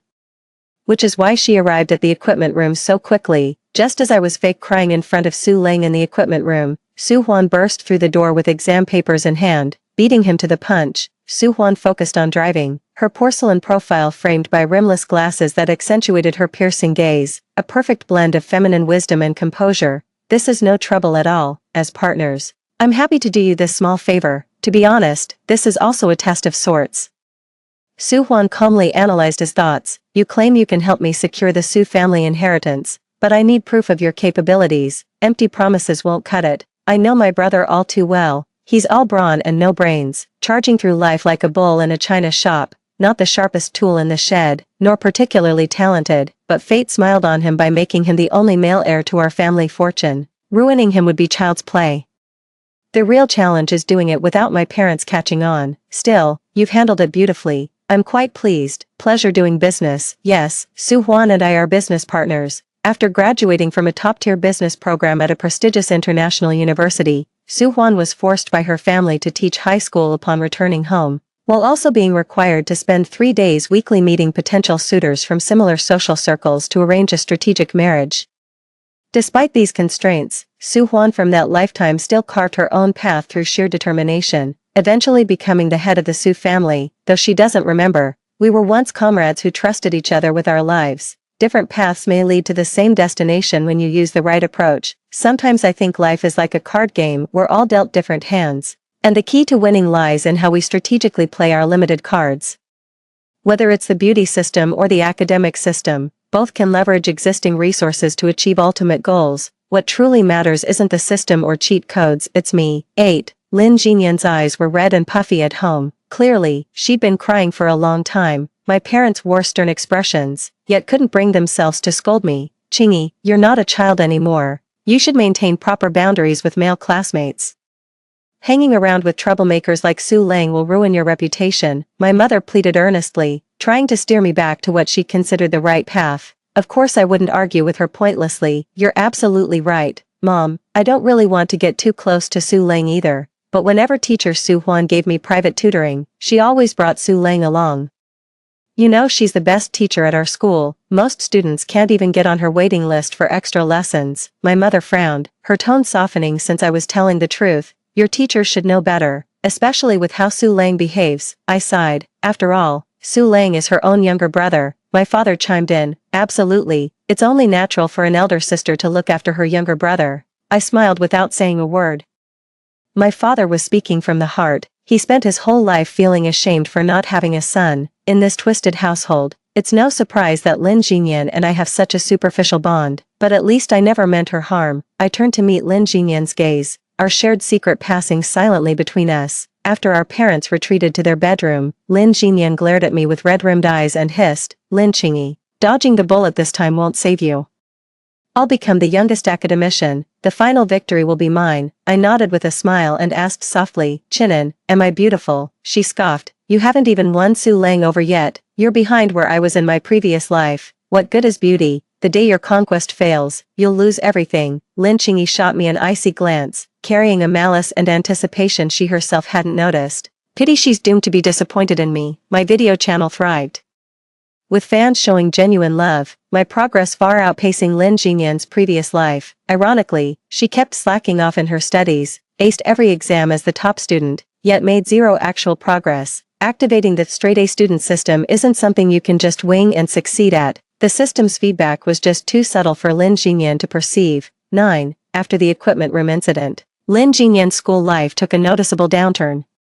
Jealousy is an emotion that festers all too easily. Soon the whole school was buzzing with rumors that Lin Jinyan envied her beautiful sister and kept sabotaging her out of spite. Better steer clear of Lin Jinyan. Who knows when she might turn on you next. Straight-A students really are different. How twisted do you have to betray your own sister? Su Lang started leading the charge to make things difficult for Lin Jinyan. He'd tried giving me a hard time before too, but failed miserably.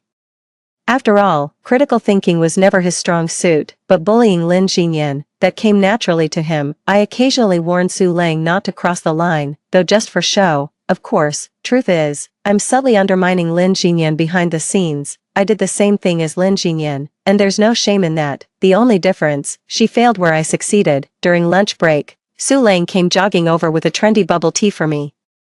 He skipped class all morning just to wait in line for it. In her past life, Lin Jinyan never received such treatment because she failed to understand men's inherent flaws. The unattainable always seems the most desirable. Beauty may catch the eye at first glance, but it's no strategy for the long haul. Su Lang is completely devoted to me now and follows my every word. At first, he just saw me as a pretty object to pursue, no different from plucking a flower on impulse.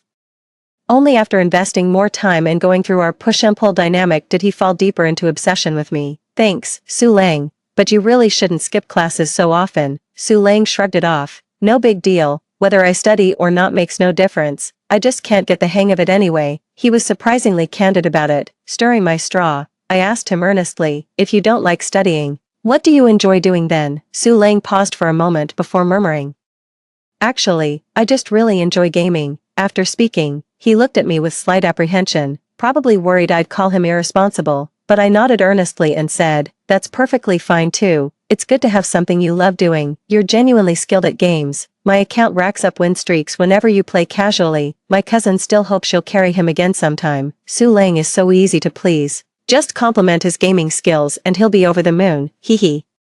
Just hit me up whenever you want a game. Sounds good. After a brief pause, I asked, Su Lang, are you planning to go pro? You're so good at gaming. I remember you've got 7 national titles, right? Su Lang scratched his head. I'd love to go pro, but my parents won't allow it. They say I need to take over the family business and shouldn't waste my life. Feigning confusion, I said, how is pursuing esports wasting your life?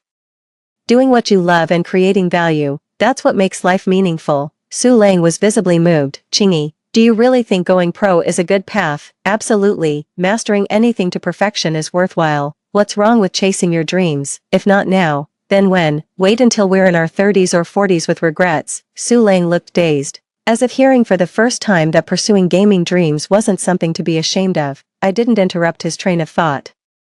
Just planted a seed in his mind. In his past life, I also made Su Lang give up the family business to go pro. It just wasn't a smooth sailing back then. Meeting me was his bad luck. Su Huan asked me if I felt any guilt. After all, my foolish younger brother genuinely cares about you now. I was puzzled. Why should I feel guilty? I only encouraged him to pursue his dreams, even though I manipulated him. I didn't actually harm him, did I? Su Huan smiled with approval in his eyes.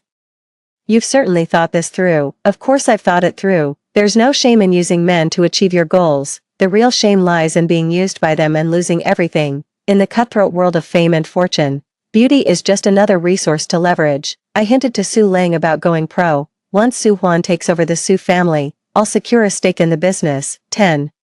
I could also use Su Huan's capital to invest in that groundbreaking project from my past life, the one that never saw the light of day. Truth is, this world has never lacked geniuses. Even with the scholar system I had in my previous life, that project wasn't solely my achievement. After rebirth, I lost the most crucial memories about that project's core. Now I can't meddle with it anymore. But that won't stop me from achieving my goals through alternative means. If you can't contribute effort, you can still contribute resources. It'd be foolish to relive one's life following old memories without change. Take Lin Jinyan for example. She's obsessed with replacing me and retracing my steps, never considering how the slightest alteration could trigger a butterfly effect. While she was still agonizing over whether to study for the next exam, I'd already amassed 35 million followers with my popularity meter maxed out. The system notified me, host, your popularity metrics are impressive. But fan devotion isn't exclusive or genuine. I'm well aware, you can't find true love through internet mommies, but no rush, slow and steady wins the race. As my follower count grew, people I knew started discovering my account. It began with classmates. Holy crap, Lin Chingy, you're a full-blown internet celebrity now. No kidding, over 1 million followers, that's insane. Can I take a selfie with you for my feed? I smiled and said, of course you can. Classmates who took photos with me would post about me on social media. In everyone's descriptions, I was portrayed as a sweet, pretty, honest girl who loved studying. It also matched my fans' impression of me. My follower count skyrocketed after that, and the account landed me enough sponsorship deals to build up a nice nest egg, but Lin Jinyan caught wind of it soon enough. When I got home from school, my parents were sitting stone-faced on the couch.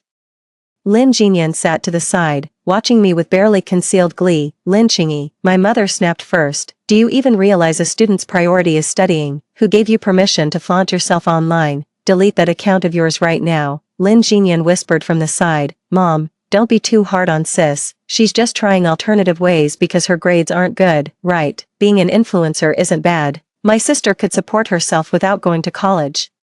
Mom grew angrier by the second. How dare she? She turned and snapped at me. Decent people don't flaunt themselves online. If you still consider me your mother, stop this nonsense right now. I sighed. Mom, I was just posting about my study routine. Posting videos is just wrong. What kind of serious student films their study sessions? No wonder you can't score as high as Chinin. Your mind's never on your studies. I deliberately talked back. Mom, do you think everything I do is wrong? Then I turned to my dad with teary eyes and asked, Dad, do you also think posting about my study routine is bad? My dad sighed. You're so immature. How many of those internet celebrities are actually decent people? I used to be obedient and never talked back to my parents, but this time, I suddenly snapped and lashed out at them. Finally, I blurted out, do you favor my sister just because she gets better grades? With that, I ran out of the house in tears. By the time my dad realized what happened and came chasing after me, I was already comfortably seated in Su Huan's understated Maybach, sipping bubble tea while editing videos. During class the next day, Lin Jinyan anxiously approached me in front of all our classmates and said, "Sis, you didn't come home last night. Mom and Dad were so worried." 11. Where were you all night? I saw you arriving at school in some guy's car today. Sis, don't throw your life away just to prove a point. As my classmates exchanged bewildered glances, my parents rushed in. Mom looked at me like I was her sworn enemy and slapped me across the face without a word. "Lin Qingyi, have you no shame, staying out all night? Jinyan told me you ran off with some man. You're going to humiliate me completely." The morning study hall teacher arrived fashionably late. "Mr. Ms. Lin, let's discuss this matter in the office first." Long black hair, frameless glasses, and a beige trench coat. The teacher who arrived happened to be Su Huan. After mentioning my parents, she fixed Lin Jinyan with a piercing stare. "Lin Jinyan, Lin Qingyi called me last night after leaving home. I was the one who brought her to school this morning." Su Huan adjusted his glasses and said, "Just because the morning clouds blocked the sun doesn't mean you should mistake me for a man, does it?" The classmates burst into laughter. Lin Jinyan's face gradually darkened, though a lingering trace of joy in her eyes made the expression almost comical. "Let this be a lesson to everyone. Don't believe everything you hear. Rumors die with the wise. When sharing information, if you can't verify its truth, keep it to yourself. This isn't just about being responsible to others, it's about being responsible to yourself." With that, Su Huan left with the books in her arms, taking my parents to the office. I bit my lip, tears welling in my eyes. Looking every bit the wronged innocent, that expression packed quite a punch. The classmates who were already swayed by Su Huan's words grew even more indignant seeing me like this. "Lin Jinyan, why do you keep spreading rumors about your sister? Yeah, wasn't it the same story with the equipment room last time? Are you jealous of your sister? If she's prettier, blame your own bad genes. How could you be so spiteful?" The cutting words hit like knives, covering her face.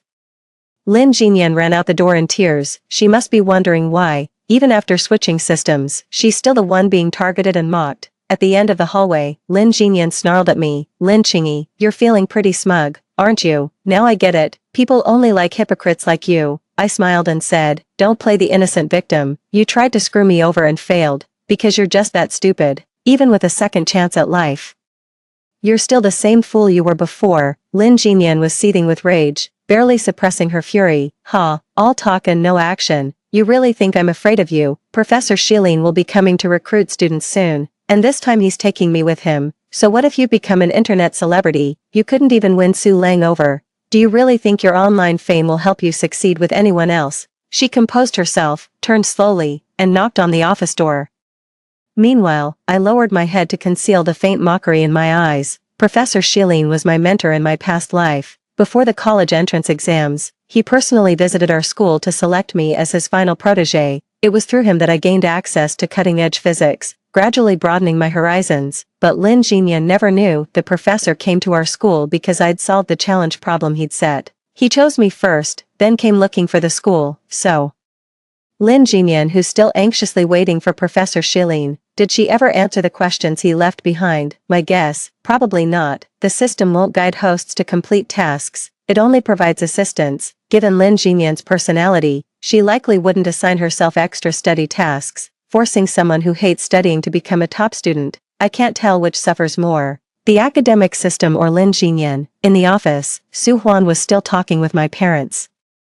Lin Qingyi is at a critical juncture with her college entrance exams. Whatever issues there are can wait until after the exams. Don't disrupt the child's focus. Besides, I've checked Qingyi's video channel. There's nothing inappropriate, just study-related content. 12. That's wonderful. Qingyi has always been a diligent student with good study habits. Sharing her notes could really help many people. My mother would always grovel before teachers. Hearing Su Huan say that, she immediately nodded in support of my studies. My father chimed in with an ingratiating smile, but I threw a tantrum and stubbornly declared I'd never go home. What's this nonsense? Do you expect your mother to beg for your forgiveness? My father yelled at me furiously while my mother wiped her tears, complaining how I'd grown too big for my boots. Lin Jinyan also began dabbing at her eyes. Her acting skills are still better than mine. She doesn't even need to pinch her thigh to cry. Sis, you should go home. It's all my fault for worrying too much and telling mom and dad about your situation. Su Huan sighed like a selfless teacher devoted to her students. How about this? Let Qingyi stay at my place for now. This way you'll feel more at ease. I can also tutor her and help with last-minute exam prep." The sobbing came to an abrupt halt. My parents exchanged glances, seemingly surprised by teacher Sue's unexpected kindness toward me. How could staying at the teacher's place be appropriate? It's just temporary anyway. Chingy can return home after the exams. With Su Huan's support, I managed to move out smoothly, unable to bear her classmates' sarcastic remarks. Lin Jinyan chose to go home for exam prep. With the top student system backing her, studying at home made no difference. At home, Lin Jinyan counted the days till Professor Shilin's arrival, dreaming of her triumphant return to campus. I checked Professor Shilin's recent schedule, and China doesn't seem to be on the itinerary. Poor little sister, she's going to be disappointed again. After moving into Su Huan's place, we found it much easier to communicate. She handed me a stack of property listings and asked, "Which one do you like?"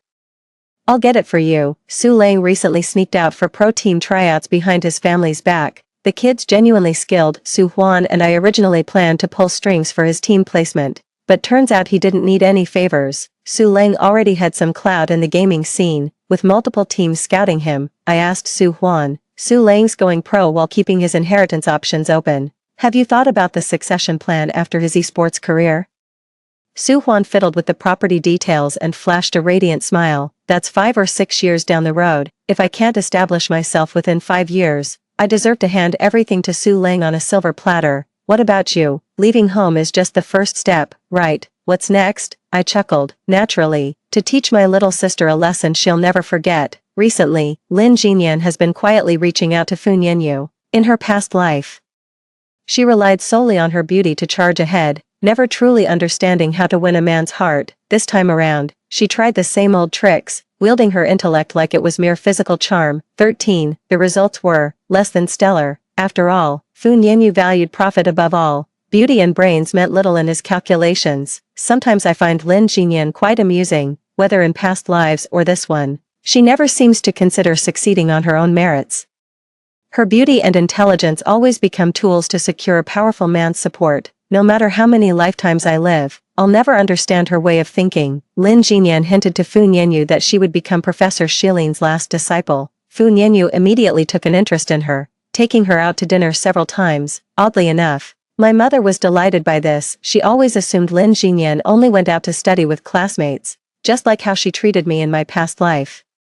Truth be told, my mother doesn't actually favor academically gifted kids. My grades were decent by any standard. She simply resents pretty girls, but she's not entirely to blame. My father had a first love who was his white moonlight, and he nearly abandoned our family for her. Unfortunately, that woman only kept him as a backup and dropped him the moment she found someone better. Consumed by endless emotional turmoil, my mother channeled the pain of her failed marriage into hatred toward beautiful women. It's almost laughable. My father was the root cause of all this. He neglected his family duties, yet my mother resents outsiders rather than him. This makes absolutely no sense. Lin Jinyan only returned to school after forming a connection with Fu Nianyu. Just like in her past life, she mistook everyone's hostility toward her as jealousy. I call this a rabid dog guarding its food. At the stairwell, Lin Jinyan smugly blocked my path. "Lin Qingyi, it must sting seeing me with Fu Nianyu, doesn't it?" I stared at her in bewilderment, completely baffled. "Today's Professor Shilin's campus visit. The mentor who once favored you will only recognize my potential this time. Unfortunately, Professor Shilin isn't in the country. He's currently vacationing on a Thai island, and if all goes as planned,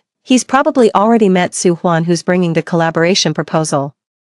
Fu Nianyu had been trying every possible way to become Professor Shilin's student, but Professor Shilin wasn't an easy man to please. Fortunately, I used to be his star pupil. "Jinyan, I've never understood why you always treat me as an enemy when we're clearly operating on different systems. You live your life. I've got my own things to deal with. We've got nothing to do with each other, right?" Perhaps Lin Jinyan herself had never considered the answer to this question. She didn't answer me, just shot me a resentful glance before turning away. I shook my head and returned to class with a sigh. Lin Jinyan was distracted all day long. She kept glancing out the window, hoping to spot an unfamiliar figure. But as the sun set, Professor Shilin still hadn't appeared. 14. Finally unable to contain herself, she rushed to the teacher's office. After what seemed like an eternity inside, she came running out in tears. "Lin Qingyi, what on earth have you done? Why didn't Professor Shilin show up today?" I tilted my head in confusion. "What are you talking about? What professor? She fumed. Stop playing dumb. It's obvious. It's obviously. I cut her off coldly. You've already forced me out of the house. What more do you want? The moment I finished speaking, someone immediately stood up for me. Lin Jinyan got bullied but couldn't explain herself clearly, then ran out of the classroom with reddened eyes. My classmates all came over to comfort me. Has your sister gone steady crazy? What's really going on with her? The exams are coming up, Chingy, don't take it to heart. A few close classmates knew how blatantly biased my parents were. Things will get better once you leave for college. Exactly, your account's so popular you won't even need their allowance. Just stay far away from them then. I bit my lip, looking utterly wronged, yet secretly, I was calculating my next move. Lin Jinyan never returned to school. And her relationship with Fu Nianyu hung by a thread. She was probably still lying, planning to contact Professor Shilin on her own. By this time, Professor Shilin had secured Su Huan's sponsorship and was already immersed in hectic preparatory work. When Su Lang's rebellious gaming escapade came to light, he stubbornly refused to return home no matter what, seeing his parents' distress. Su Huan stepped forward to shoulder his younger brother's responsibilities. Su Lang still needs a few more years to mature anyway. I'll manage the family business in his stead for now, better than outsiders meddling. By the time Su Lang returns, I'll be married off. Perfect timing. Su's parents never suspected her. After careful consideration, they thought it was a brilliant plan and even praised Xu Huan for her maturity. Just before the college entrance exams, my parents finally remembered they had another daughter who wasn't at home. They took me back to have dinner with Lin Jinyan. Jinyan is definitely going to be the top scorer in the national college entrance exam. Lin Jinyan smirked triumphantly, standing by the bathroom sink. Lin Jinyan said coldly, you may stop Professor Shilin, but you'll never stop me from taking the Gaokao, sis. As long as I'm still bound to this top student system, I'm destined for greatness. What about you? How's your mission going? I just smiled without responding. She's such a foolishly naive kid. If I can't stop the college entrance exam, I can at least stop her. On college entrance exam day, Su Huan hired people on my behalf to block Lin Jinyan's car, making her miss the crucial test. This was the knockout punch I'd prepared for Lin Jinyan. In the academic overlord system's missions, the college entrance exam is a pivotal stage. If this attempt fails, Lin Jinyan's current progress simply isn't enough to pass. How could I possibly let someone with a revenge system and hostile intentions roam freely? Half measures are pointless. When we act, it must be decisive. This is the final lesson I, as her elder sister, will teach Lin Jinyan. Lin Jinyan fell into a coma after being injured in a bystander brawl. She completely missed the national college entrance exam. I performed as expected. The results matched my predictions almost exactly. As I stepped out of the exam hall, the reporters at the entrance immediately perked up when they saw me. Are you Chingy? I smiled and greeted the camera. Hello everyone, I'm Lin Chingy. Anything you'd like to say to everyone? Hard work never betrays. Lin Jinyan only came to her senses after the exam ended. She completely lost her mind. After crying with her parents at home for hours, they reassured her that retaking the year would be fine. 15.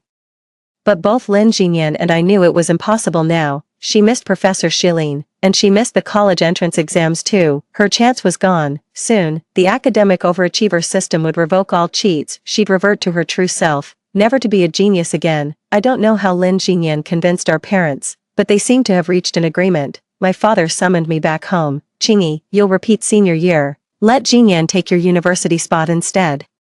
I let out a bitter laugh. Dad, do you think the admissions office is blind? Or do I just look that much like Lin Chingy? You're twins. What's wrong with letting your sister attend school? Jinyan's smart. She'll do just fine. You'll take the exam again next year. I pulled out my phone, opened the camera, and snapped a photo of me and Lin Jinyan. Anyone with eyes can see we're nothing alike, right? In the photo, Lin Jinyan was the beauty while I was merely presentable. She's nothing like my past self, and I'm nothing like her past incarnation. The face mirrors the soul, as they say. Mom, Dad, even if I look identical to Lin Jinyan, I won't give up my college opportunity for her. Jinyan, don't you think it's awfully convenient that there just happened to be a fight blocking your only route to the exam hall? Lin Jinyan's eyes widened, her breathing became rapid. You did this. My parents stared at me in astonishment. What? I pursed my lips into a smile and simply replied, guess what? My father was boiling with rage, and in a fit of anger, he raised his hand to strike me. I nimbly dodged his swing. I had stayed planted by the door since entering, ready for a quick exit. Seizing the moment while the three stood stunned, I spun around, dashed out, and frantically jabbed the elevator button. After dashing out of the neighborhood, I slapped myself hard across the face. Then I turned on my phone and recorded a video of myself, sitting in the taxi as I imported the freshly recorded clip to the drafts folder. An unknown text message popped up on my phone. It was from Lin Jinyan. If I'm suffering, you're going down with me. Lin Jinyan made my life miserable by dragging our parents into online accusations against me. Through sobs, she begged her sister to come home, claiming she'd forgive her for deliberately sabotaging her college entrance exams. Our parents wore expressions of utter family disgrace. 16. Lin Jinyan even bought trending spots. And soon, hashtags about me skyrocketed to the top of the hot search list. Hashtag classmate chingy hashtag Lin chingy scheming girl hashtag Lin Kinjia's sister got screwed hashtag. After the incident blew up, a bunch of people came asking me what happened. The internet moms in the group chat were furious. There's no way Chingy would do something like that. Exactly, she's not even capable of pulling that off. Your trust in me moves me deeply, and honestly makes me feel a bit guilty, because Lin Jinyan only told this single truth the entire time. I was truly the one who prevented her from taking the college entrance exam. Riding this wave of attention, I posted the pre-recorded video to my personal account. All this time, I've kept silent about my family. It's not what everyone thinks, about protecting privacy. It's because I come from an unfortunate family. The video contains photos I took and recordings I made, including my mother's slut-shaming remarks and how my parents favor Lin Jinyan. The video ends with the slap mark still visible on my face when I left home for the last time. I deliberately provoked Lin Jinyan and my parents. I've been planning for this day since my rebirth. Children pay a heavy price to morally distance themselves from their parents. Thankfully, my plan worked out. The video went viral immediately after posting. Parental favoritism is a common issue in multi-child households. Through my video, people began sharing their own relatable experiences. Making peace with oneself is a lifelong lesson for every child with family trauma. Thankfully, I've long outgrown the age of begging my parents for love. With video evidence, my parents' accusations against me lost all credibility. Lin Jinyan also caught considerable flack. The beauty system informed me that Lin Jinyan lost the academic prodigy system. Host.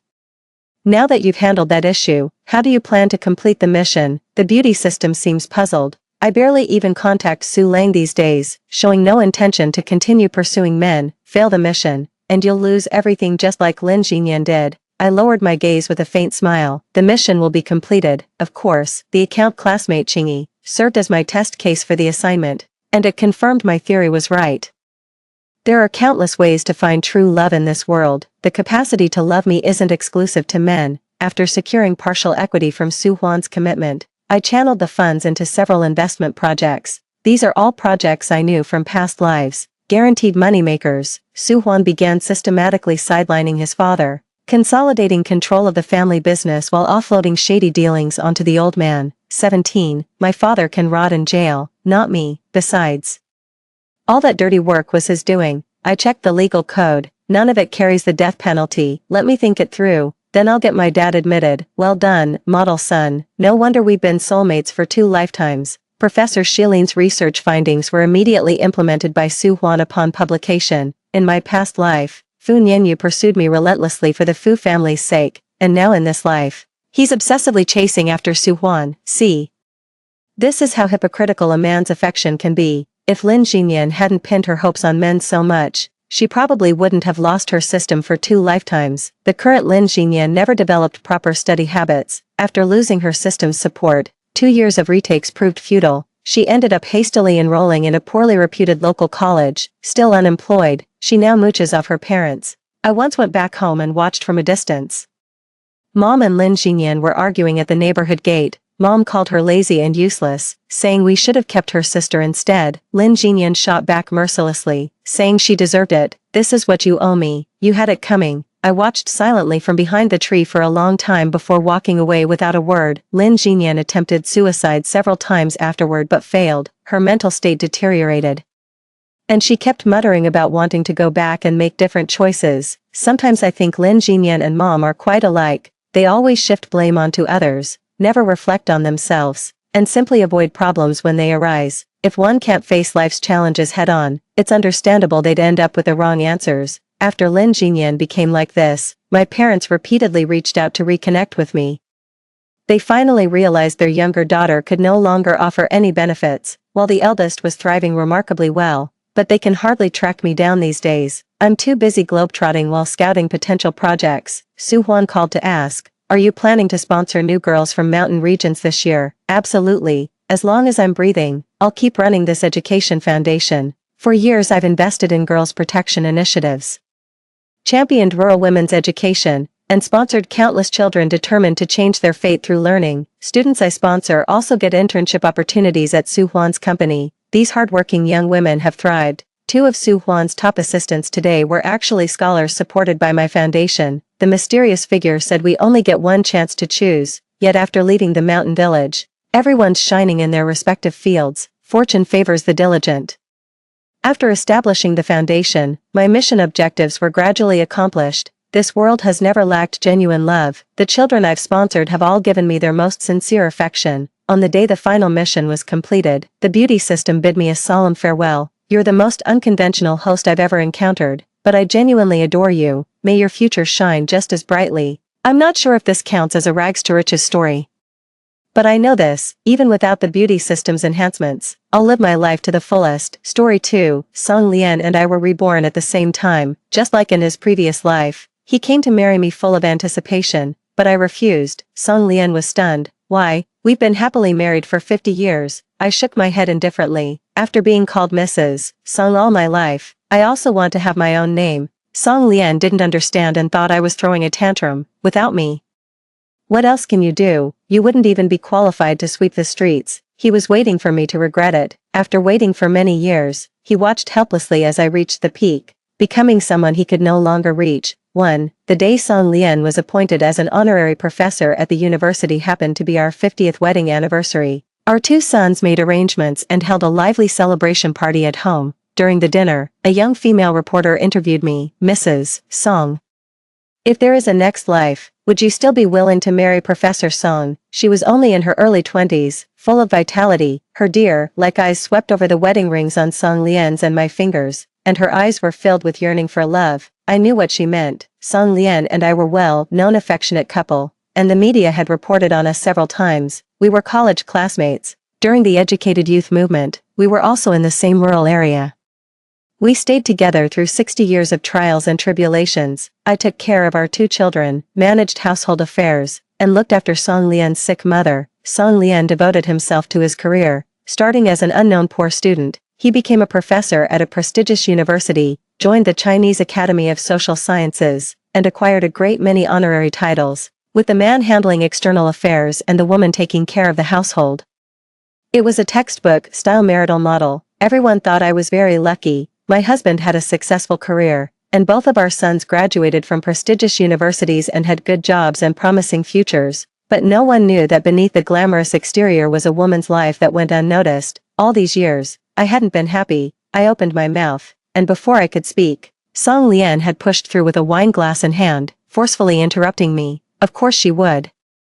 She has had a wonderful life. Our 2 sons also joined in the teasing. Mom was extremely lucky to marry Dad. Grandpa always said that our family's ancestral grave must have been emitting auspicious smoke. If there is a next life, Mom definitely won't let Dad get away. Song Lian twitched the corners of his mouth, and the wrinkles at the corners of his eyes squeezed together, revealing a doting smile. I won't be able to get away. Your mother is very good at pestering people.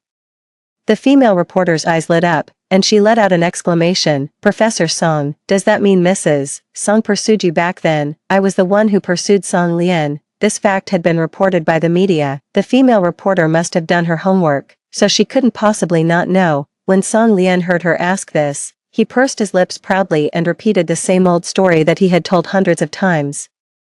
I took the initiative to bring him meals and wash his clothes. When he was sick, I helped him with farm work. Since I took the initiative in this relationship, Song Lian had always been in a superior position, and I had to serve him all my life. This was what I deserved. The female reporter giggled and exclaimed, in those days, Mrs. Song was so brave, too. The word brave sounded surprisingly harsh to my ears. Ever since I married Song Lian, I had nothing to do with these 2 words.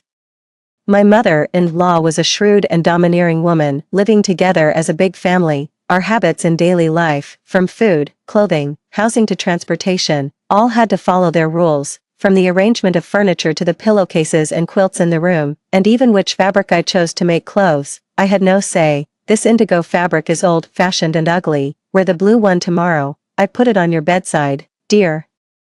This table lamp was placed on the bedside table just fine. Why did you move it to the chest? I kept hitting it when I waved my hand at night, and I was afraid it would break. Then be more careful. It's better to keep the table lamp on the bedside table. It's convenient for getting up at night. My mother-in-law put the table lamp back on the bedside table. Her narrow eyes squinted as she looked around the bedroom. She also opened the wardrobe door and rearranged the clothes according to her habits. Your pants can't be placed on top of Song Lian's. If a woman overpowers a man, how can that be good, Guan Yue? It's not that I'm criticizing you, but you're really not careful enough in your work. At first, I wasn't used to it and protested to Song Lian. He frowned and looked at me in surprise. Mom is doing this for our own good. Can't you just be more accommodating? Mom is older.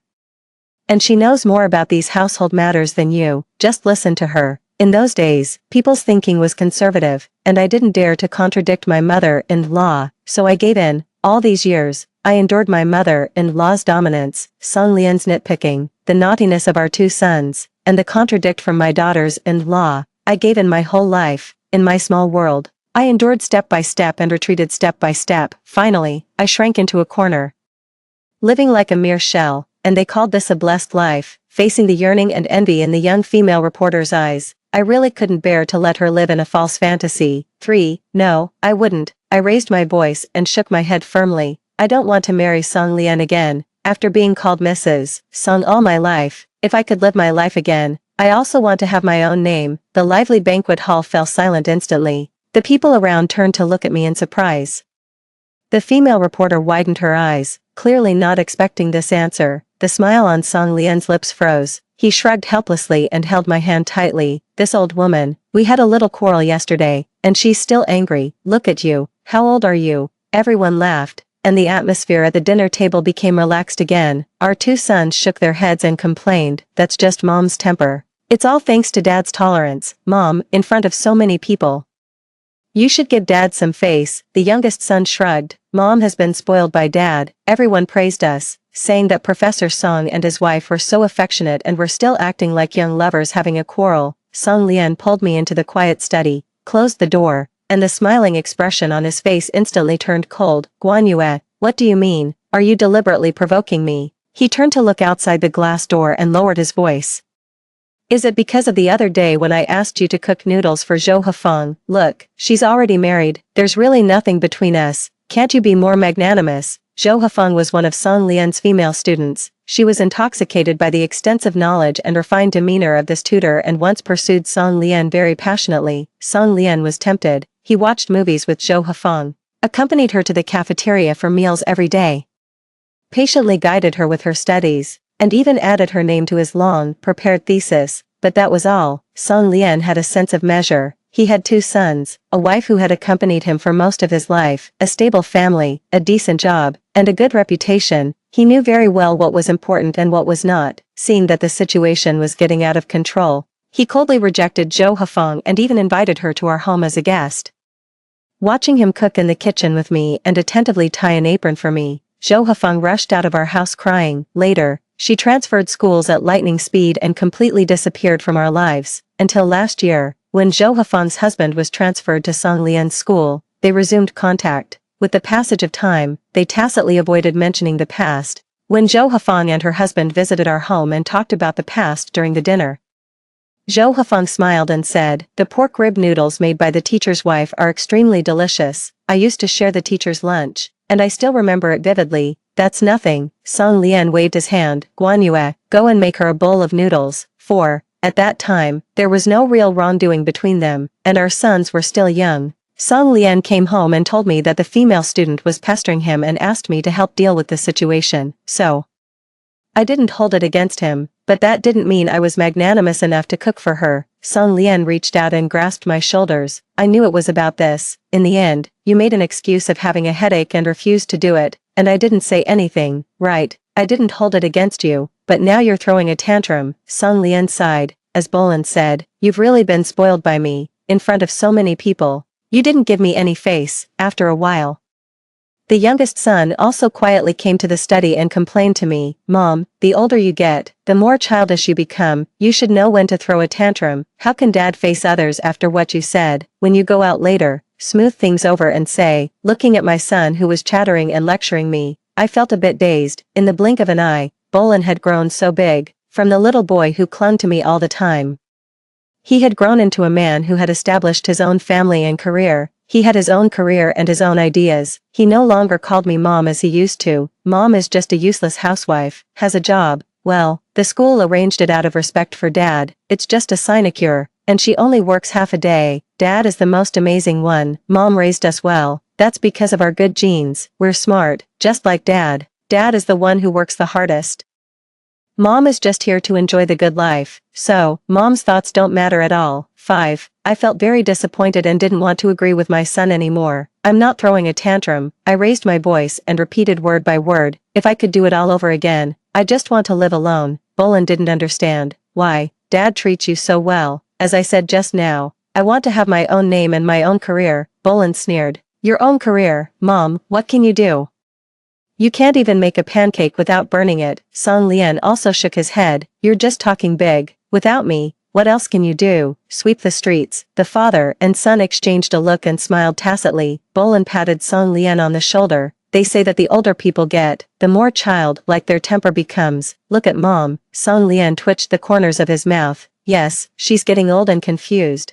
As a family of respectable people, we wouldn't quarrel at the banquet, so the matter was dropped. At night, when the party was over, Song Lian took a shower and, as usual, lay in bed reading a book. After reading a few pages, he suddenly put down the book. Guan Yue, about what happened during the day, were you serious? Do you really not want to be with me in the future? I shook my head again. Song Lian was stunned, and his eyes flickered slightly. After a moment, he stroked the back of my wrinkled hand with his rough fingers.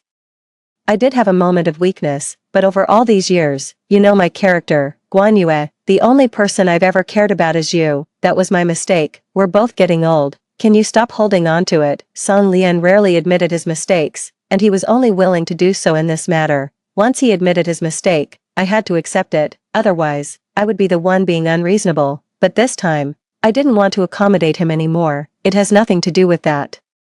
I just want to live alone and have some peace. Song Lian was angry. What do you dislike about me? Aren't I good enough? When you go out, everyone addresses you as Mrs. Song. What more do you want? I don't want others to call me Mrs. Song. I have a name. I'm Guan Yue. I couldn't help raising my voice. I don't want to be your appendage. Song Lian was stunned for a moment and then exclaimed in surprise. I get it. You're jealous of me. You see that I got the honorary professorship. And you're envious. As he spoke, he burst out laughing. You're just a woman who cooks at home. Do you also want to be a professor? Now I know why you've been acting so strangely today. All right, that's enough of your empty talk. Don't I know you? You're even afraid of a mouse. Without me, you can't do anything. Song Lian concluded with a laugh. If you could do it all over again and didn't choose me, you would surely suffer a great deal. With your intelligence, you can't even do housework properly, and you want to be a professor. It's only me who can spoil you. Don't be ungrateful. I was ill-affected. You always say I'm stupid. Don't you remember that we were college classmates? I was one of the earliest female college students in that era. How could I be stupid? Song Lian sneered disdainfully. You were just lucky. If it weren't for the educated youth movement that started a year after you entered college, with your limited knowledge, you wouldn't even have been able to get a college diploma. All right, I'm too lazy to argue about these useless things. Go to sleep. 6. Song Lian turned off the light. I was plunged into darkness. He always liked to call me stupid. I'm from the south. I'm not good at kneading dough. I don't know how to pickle cabbage. And I'm not good at lighting the kong, a traditional heated brick bed in northern China. My mother-in-law said that a stupid daughter-in-law like me was only suitable for their family. In other families with a bad-tempered mother-in-law, I would have been kicked out long ago. Song Lian tried to smooth things over, saying that I was a fool who was lucky. The more he said it, the more it seemed to become an established fact. When our children were admitted to prestigious universities, they also said that they inherited their intelligence from their father. If they were like me, it would have been a disaster. I didn't understand how I had ended up like this. Back then, I was the first female college student in our village. When I received the admission notice, I felt that the whole world was at my feet. I was full of pride. How did I become such an ordinary and incompetent housewife? In the dark, I quietly shed tears. Just like countless ordinary nights, I sat up half the night, lost in memories of the past and endless regret. Until there was a faint light in the distance. Dawn was breaking. It was time for me to get up and make breakfast. Today, our two sons were bringing their grandchildren to visit. My grandson loves the buns I make the most. My granddaughter likes the preserved egg congee I cook. My daughter-in-law, who studied abroad, likes sandwiches. And Song Lian likes hand-pulled noodles. The whole family has different tastes, and it will take a long time to prepare. I lifted the quilt and sat up. A familiar yet strange figure burst into the room. "Oh, what time is it?" Song Lian coughed all night yesterday. "How could you still be sleeping? Get up quickly, you have to help him finish his work points today." The middle-aged woman was wearing a red floral jacket, with a black hairpin securing her hair. Her cheeks were ruddy and plump, and her eyes were narrow and long. She was holding a wooden basin in her arms, and the dirty clothes inside were piled high. "Wash these clothes on your way. I still have a lot of work to do in the fields, and I'm too busy." I stared at that unfamiliar yet vaguely familiar face for a while, feeling greatly shocked in my heart. Mother-in-law. My mother-in-law had been dead for more than a decade. Only after she passed away did I live a somewhat easier life for a few years. How could I see her again? I looked around. It was a rough earthen house, with a wooden table that had a lame leg, and the windows were pasted with dusty newspapers.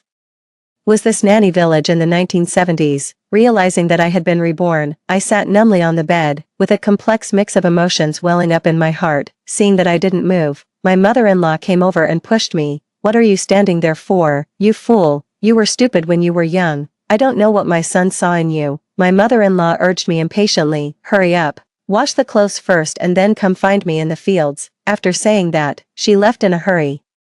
I followed her, walking out of the room in a daze. Not far outside the door was a well. Several young women wearing headscarves were squatting by the well washing clothes. They were pounding the clothes with wooden pestles while chatting loudly. "Is Song Lian sick again? He's an educated youth from the city. He has the body of a young master.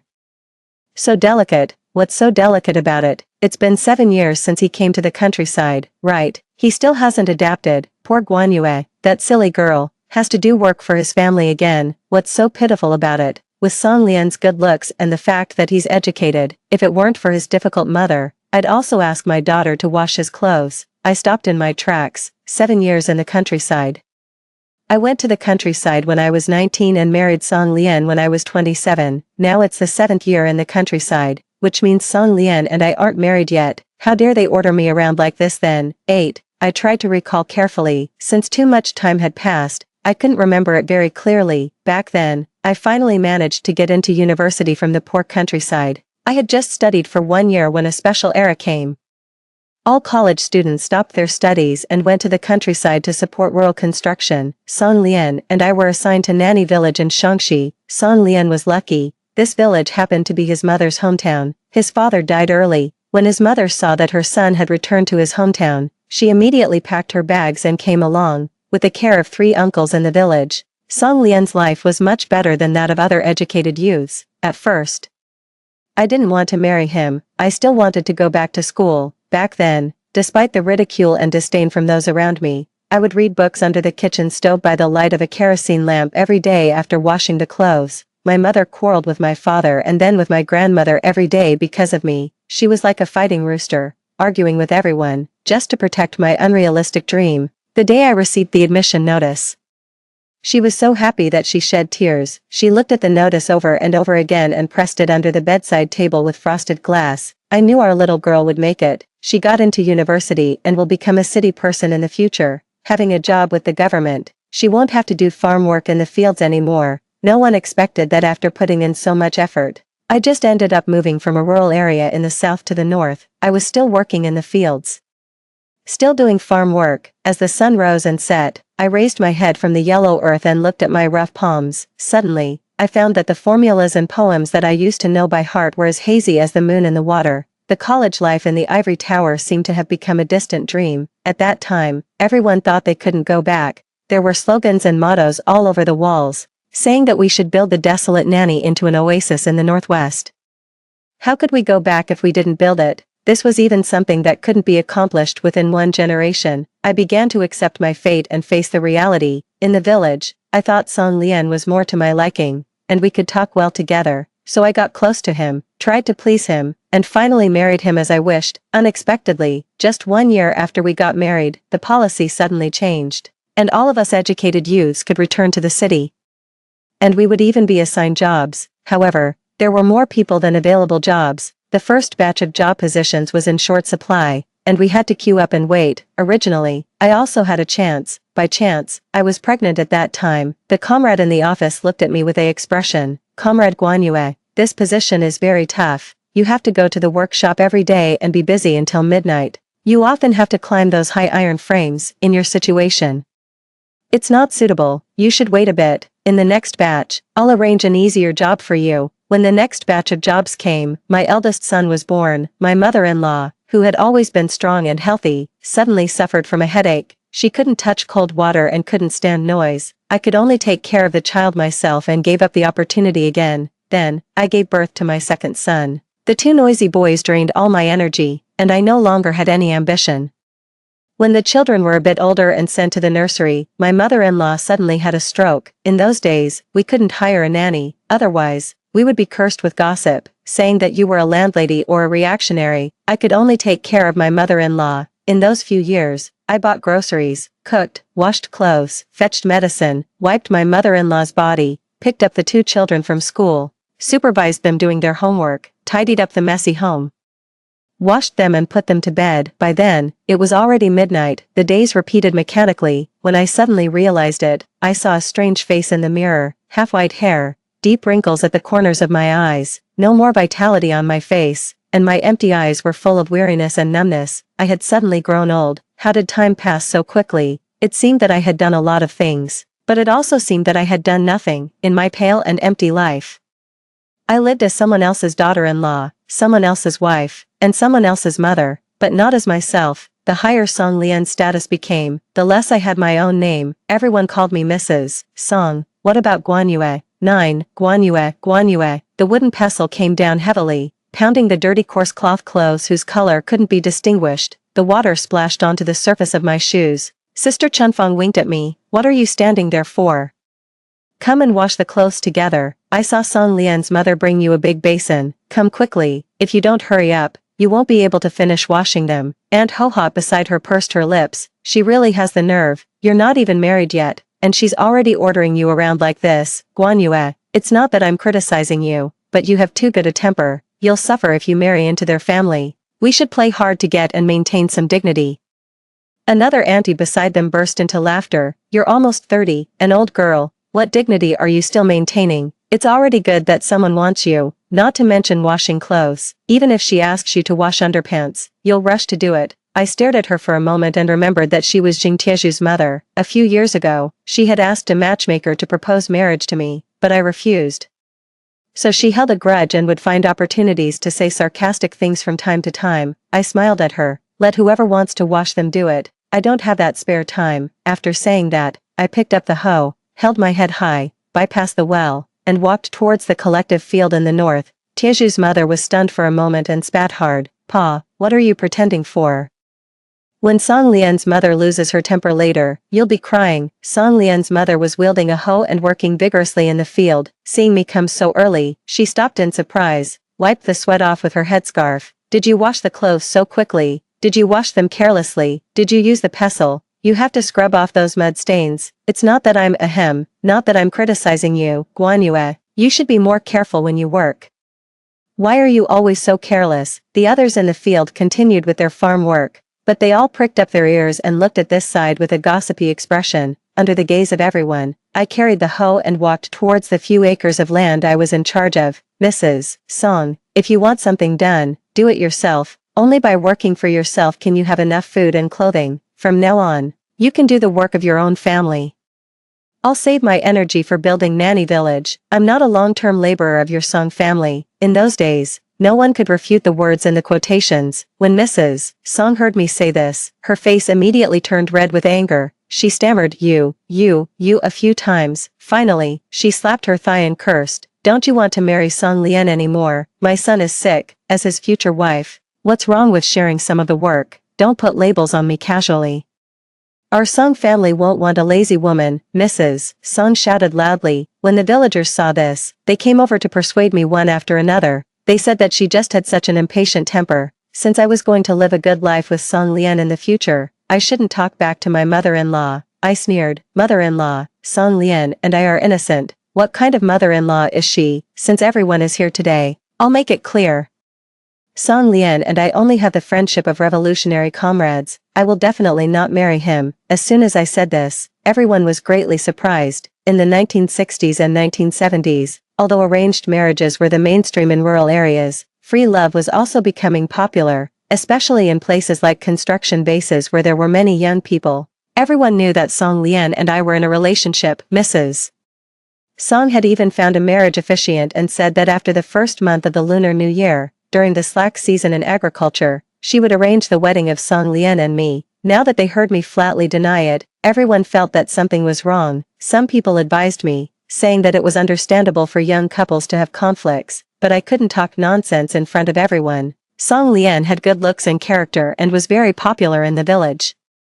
If I really made him angry and he left, I would regret it. Mrs. Song was so angry that she stamped her feet. I haven't disliked you yet, but you're being picky. My son will be very successful in the future. Many city girls are eager to marry him. What right do you have to say you won't marry? We don't even want to marry you. She had always been hot-tempered. When she was extremely angry, she slapped her thigh and could curse out all kinds of unpleasant words. Seeing the commotion, some busybodies had already run to find Song Lian. Just as well, you don't want to marry me off, and I don't want to marry. In the future, don't mention the matter between Song Lian and me. After saying this, I turned around and saw Song Lian standing on the ridge of the field. His young and energetic face had a familiar doting smile in his eyes. The next second, the smile froze on his face. Song Lian's face turned pale, and he staggered back a step. Guanyue, are you still angry with me? Seeing his expression, I knew that Song Lian had also been reborn. After being together for 50 years, we knew each other too well. His posture, movements, eyes, and the scholarly air that came from living a comfortable life and being untouched by the world. As his students said, Professor Song looked noble, while Mrs. Song was different. I saw her bargaining with others at the vegetable market the other day. She was so vulgar. Song Lian was not only good-looking but also had an extraordinary temperament. Standing on the ridge of the field in a green military uniform, he was like a tall pine tree, making it impossible for the people beside him to look away. The crowd whispered in disgust, "Why does Song Lian seem different from before?" I think so too. He's especially handsome today. No wonder Guanyue is so eager for him. She's not eager. Didn't she just say that she doesn't want to marry Song Lian?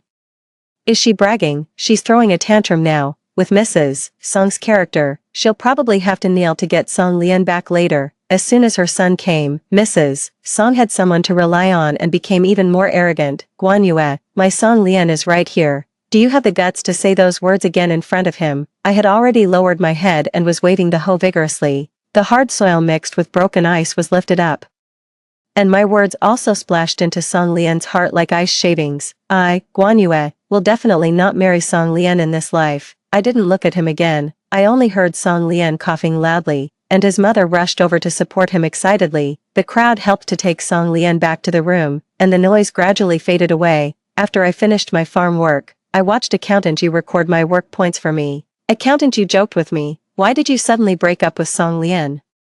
Girl, could it be that you're reluctant to part with the work points you've been doing every day?" As he spoke, he flipped through the booklet and exclaimed that Song Lian had been sick for 10 days this month, but his work points were still full. As for me, I only had half of the work points. I was afraid that I wouldn't even have enough to eat. I had an idea in my mind. Accountant Yu, the work points are only settled at the end of the month.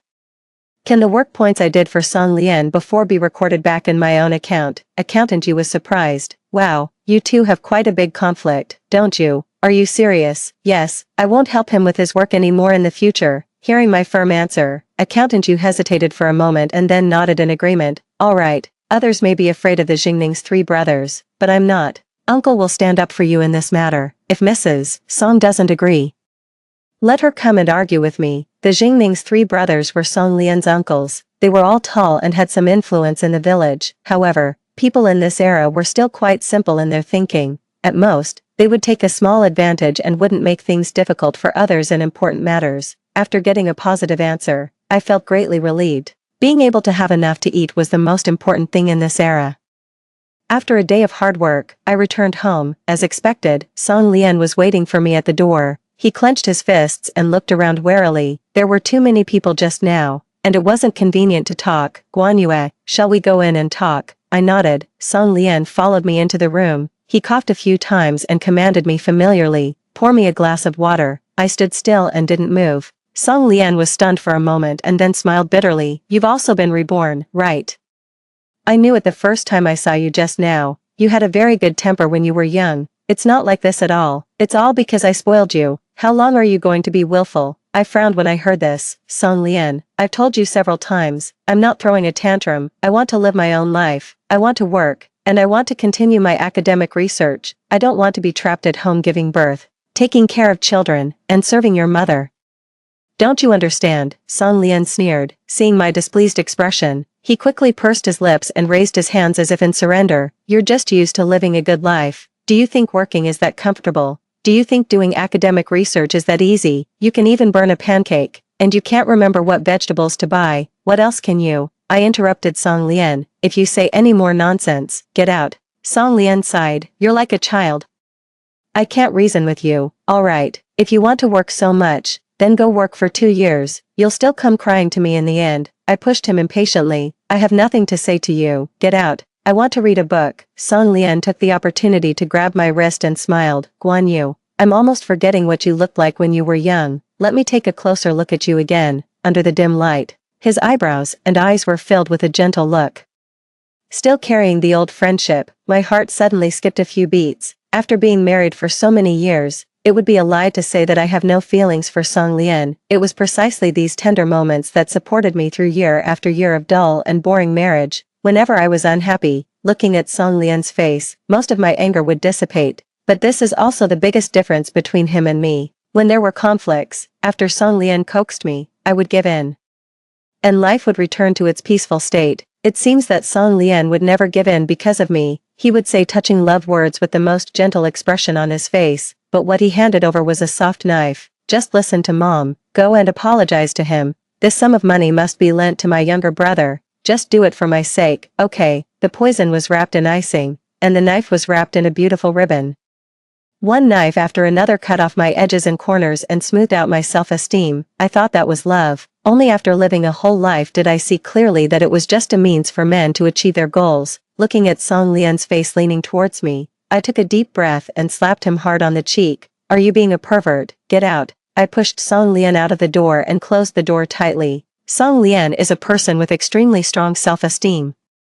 In all these years of marriage, even when we quarreled, I had never shouted at him. I just spoke a little more quickly, let alone hitting him. Now that he had been slapped by me, he was so angry that he didn't show up in front of me for several days. I also got some peace and quiet. I went to work on time every day and read books by the light of an oil lamp at night. I read and reread those college textbooks over and over again. The young mind is really efficient.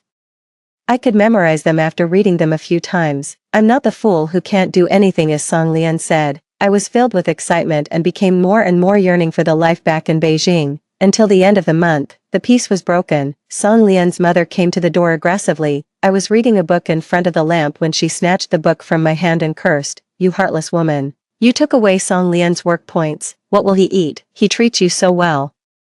And you don't even care about his well-being. Do you really not want to marry him?" My face turned cold. "I've said it many times. I have nothing to do with him. Please don't bother me in the future." Song Lian's mother was so angry that she was shaking, and her finger almost poked at the tip of my nose. "Guan Yu, you're crazy. Have you considered Baiwen and Bilan when you do this? If you don't marry Song Lian, how can you get pregnant next year? And how can Baiwen be reincarnated?"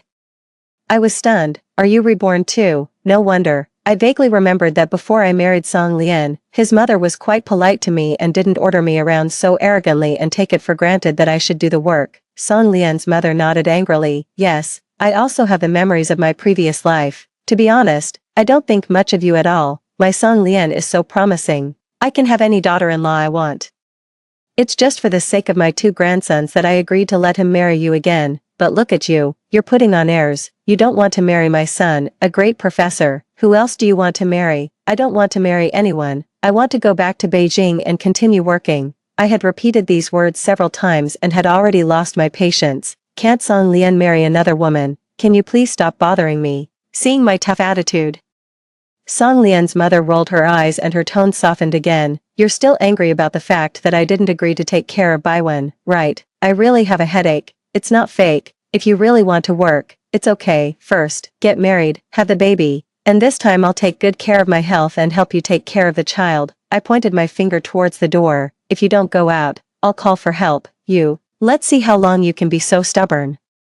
Seeing that I wouldn't be swayed by either soft or harsh words, Song Lian's mother angrily cursed at me and left in a huff. From that day on, I never did any work for Song Lian again. I earned my own work points and filled my own stomach. Song Lian's mother scolded me a few times. After being stopped by Song Lian, she would only roll her eyes at me when she saw me and would gossip about me with Tieju's mother. Song Lian came to find me many times. At first, he gave a bitter smile when facing my cold expression, but later he gradually became impatient. You're really going too far with your temper, Guan Yu. My patience also has its limits. Don't you regret it later? I didn't even bother to say a single word to him. Half a year passed by in the blink of an eye. Soon, I received a notice from Beijing. The educated youths who had gone to the countryside could finally return to the city.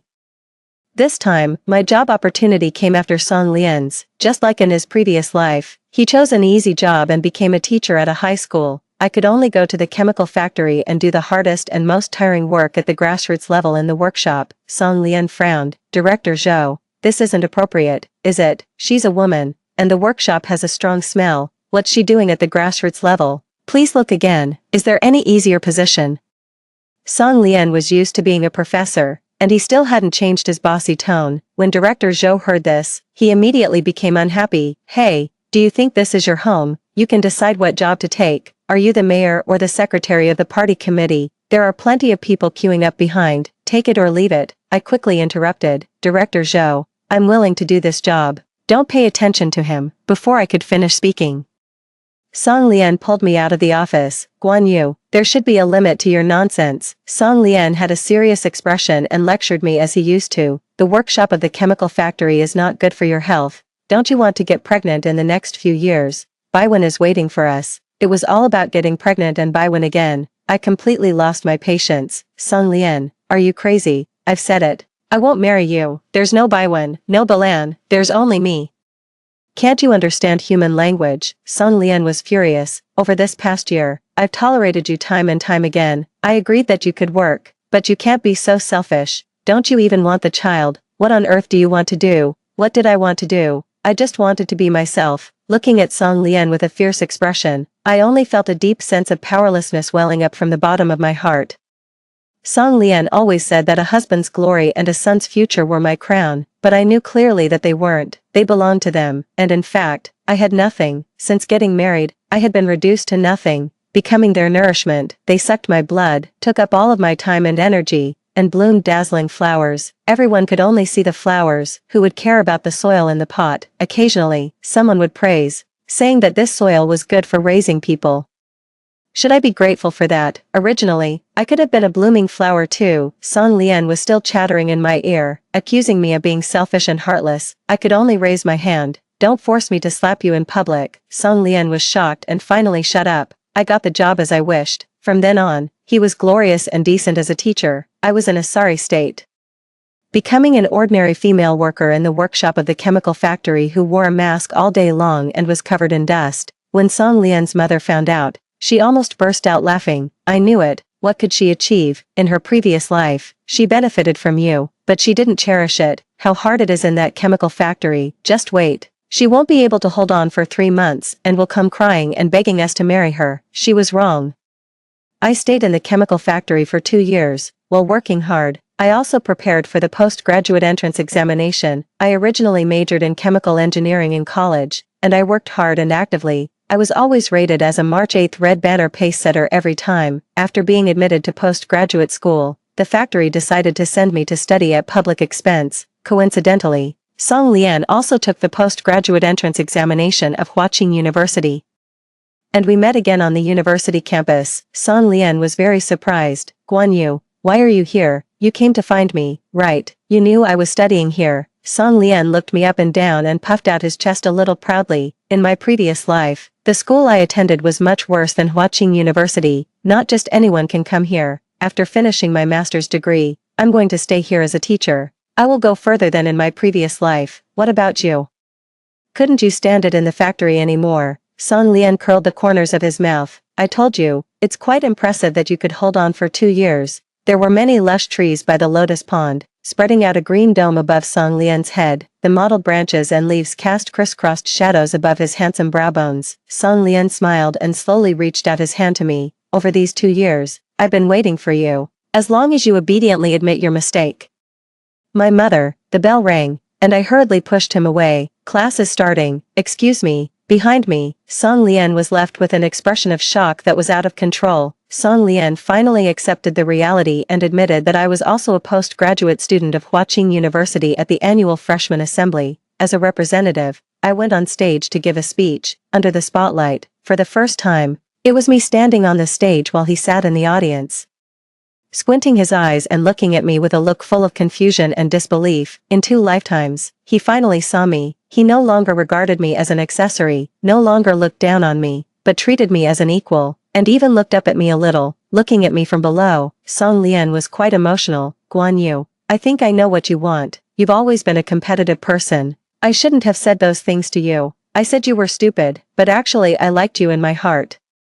Now, I admit that you're not stupid at all. Your postgraduate entrance examination score is much higher than mine. You're very capable. I admit that you're smart. Is that okay? Weren't your efforts over these years just to prove this to me? I held my books and walked around him. Song Lian, you don't understand at all. I didn't do it for you to see. This is not enough. It's far from enough. I want the whole world to see me. Song Lian stood there, stunned. After a moment, his gaze swept over the heroic young man at the entrance of the library, and he suddenly understood. You lied to me. I knew it. You came here for Lin Jiaji, right? Lin Jiaji is 8 years younger than me. In his previous life, he entered the Chinese Academy of Sciences at a young age and achieved much more than Song Lian. When I saw him on the news, I even forgot about the tea I was pouring, and the hot water poured onto Song Lian's hand.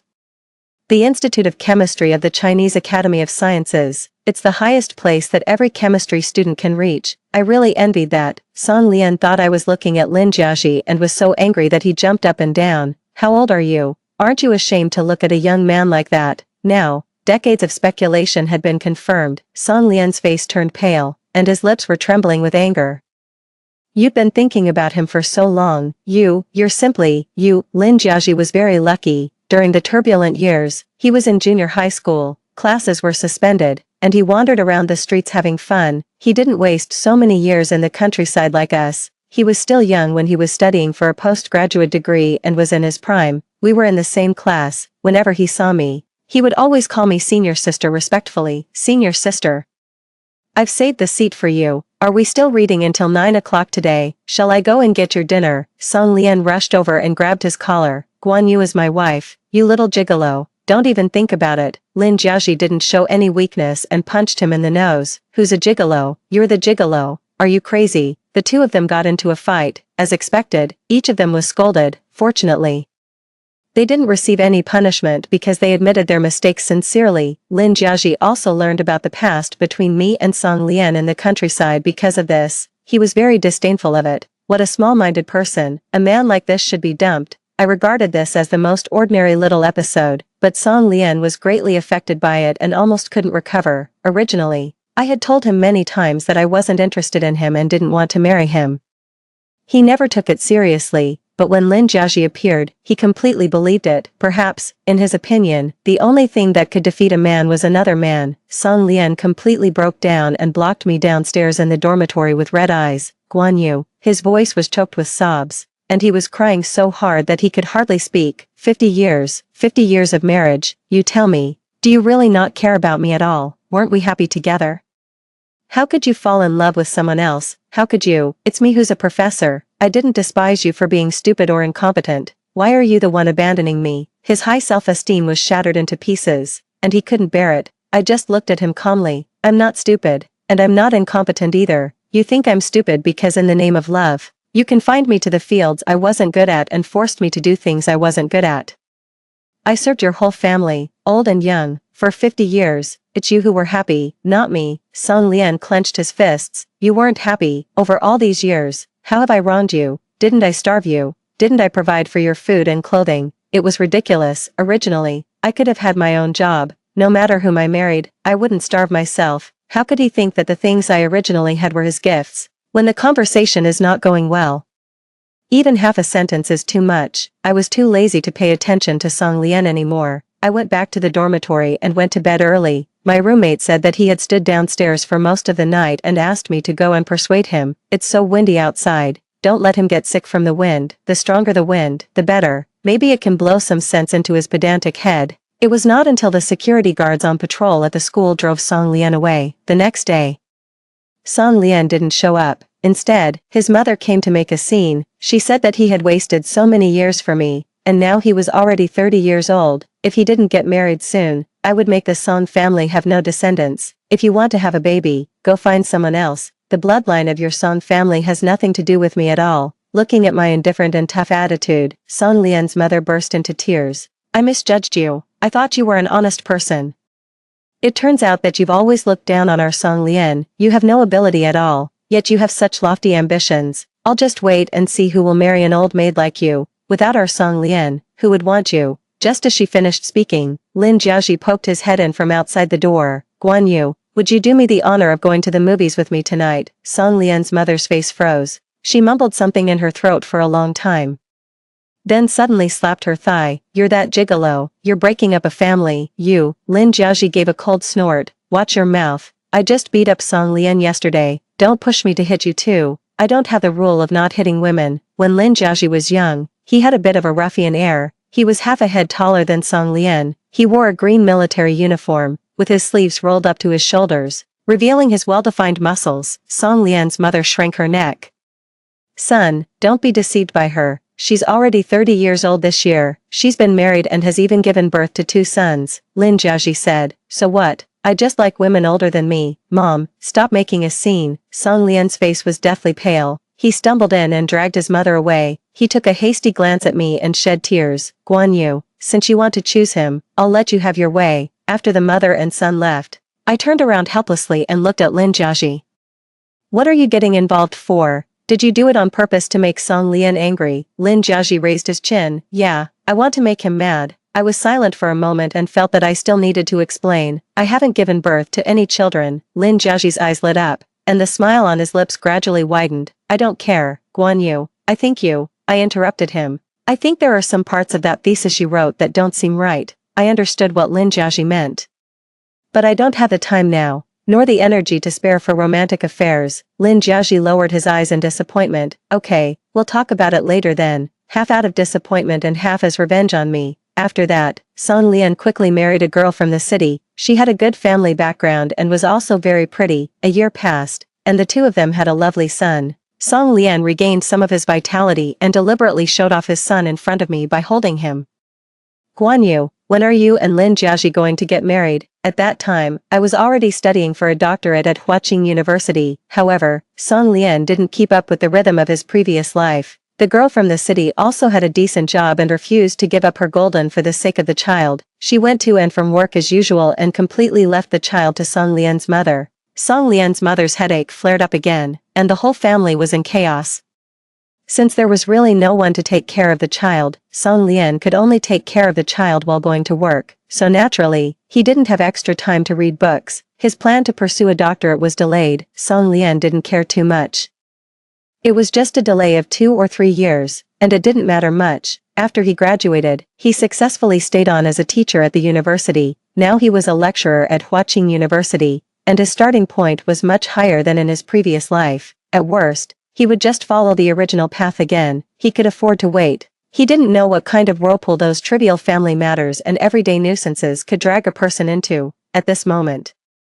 He was still full of enthusiasm and thought he was a winner. You're not young anymore either. You should urge him. If it's a few years later, you won't even be able to have a child. I buried my head in writing notes. He went to pick up his girlfriend to go to the movies. Lin Jiaoji and I have no relationship at all. Song Lian was greatly surprised. You're not together. That's not right. I heard Lin Jiaoji say that he has feelings for you. Yes, I rejected him. I'm focused on my studies now and don't have the time to think about other things. Song Lian opened his eyes wide, looking completely puzzled. Wait, Guan Yu, I really don't understand you anymore. Why are you doing this? You're a woman. Don't you want a family, children, or even a lover? Without being loved, how lonely and solitary your life will be. I stopped writing and looked at him seriously. Does a woman have to have love? From childhood to adulthood, all the films, TV works, novels, And the social atmosphere have been instilling this proposition in women. Little girls grow up with the longing for a Prince Charming, but the dreams of little boys are to go on adventures, to explore the distant stars and the vast sea. But why? Is love really that important for women? Without love, can't a woman find self-consistency, have an independent and complete inner core, and can't she live a peaceful and happy life alone? I married for love. I loved Song Lian my whole life, to be fair. Song Lian also loved me. Did I gain happiness? His love meant that I had to bear children for him, take care of the household, leave my familiar family and come to a completely strange family, smooth out my edges and corners, and get covered in blood and scars to fit in with them. Compared with most women, I've already had a relatively good life, but I'm still not happy. Only those who benefit from the existing situation will keep promoting it, making you make choices that are beneficial to them.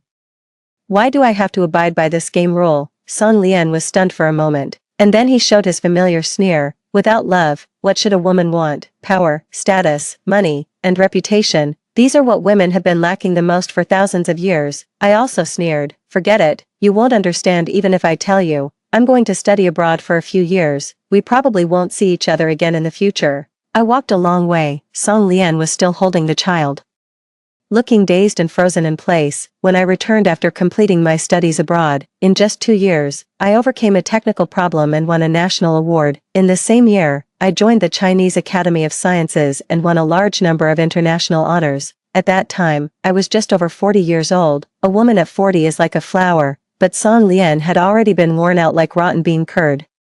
He was exhausted from being tormented by his 2 sons and had long given up the idea of studying. He was still a lecturer, but he often made mistakes. The school leaders talked to him several times, saying that if he continued to mislead students like this, he should be transferred to an idle position in the office. When he was so scolded that he couldn't lift his head, there was a commotion in the office. The office director rushed out in one stride and shook my hand warmly. Professor Guan, oh. Didn't we agree that I would send someone to pick you up at the airport at 4 o'clock in the afternoon? Why did you come here yourself? It's all the same. It's also convenient for me to drive. I smiled politely. When I turned my head, I saw Song Lian with a pale face, shrugging his shoulders and trying his best to make himself disappear. Mr. Song is here too. The director was surprised. Do you know each other? I nodded. Yes. We're old acquaintances. The director smiled. I see, Mr. Song. Then let's have a casual dinner together tonight. We're going to give Professor Guan a welcome dinner. From this year on, she will be the honorary professor of our school. Song Lian's eyes shook, and his lips trembled slightly. He stared at me, unable to say a word for a long time. After a while, he embarrassedly lowered his head. No need. I still have to pick up my 2 sons from school today. Another day, another day. Song Lian stumbled out of the office. The director curled his lips behind him. He's so unrefined. A grown man has been dragged down like this by family matters. Not to mention, the wife he married she's really nice. I know her. She's a very nice person and has a strong sense of ambition in her work. It's taken for granted that a woman is burdened by her family. When these trivial matters fall on a man, everyone will feel sorry for him and blame that woman. But what's her fault? She's just doing what all men would do. The director forced a smile and agreed. Since even Professor Guan approves, she should indeed be very good. Haha. On the day I won the Nobel Prize, the school held a very grand press conference. I sat on the stage. Song Lian's family sat in the audience. Song Lian's mother looked at me with hatred in her eyes. What's so great about her? She's old and still unwanted. Song Lian's 2 sons retorted. Grandma, are you crazy? At her level, what man is worthy of her? Song Lian's mother snorted angrily. What level? I used to ask her to wash the dishes and clothes, and she didn't dare to say a word. She wouldn't dare to go right when I told her to go left. You must be suffering from dementia. Dad, take Grandma to the hospital for a checkup. Song Lian's mother was extremely angry. How can you 2 talk to Grandma like that? You've been spoiled by your mother. You're not good at studying. You can't even get into an ordinary high school. My previous grandson graduated from Huaqing University. Do you even deserve to be called Balan and Bowen? You 2 are good for nothings. Song Lian's wife wasn't going to put up with her. She immediately retorted. What do you mean I spoiled them? Mom, you can't be so ungrateful. Didn't my mom take care of you when you had a stroke a few years ago? How can you be so ungrateful? It seemed that the 2 sides were about to start arguing again. People in the audience all looked at them.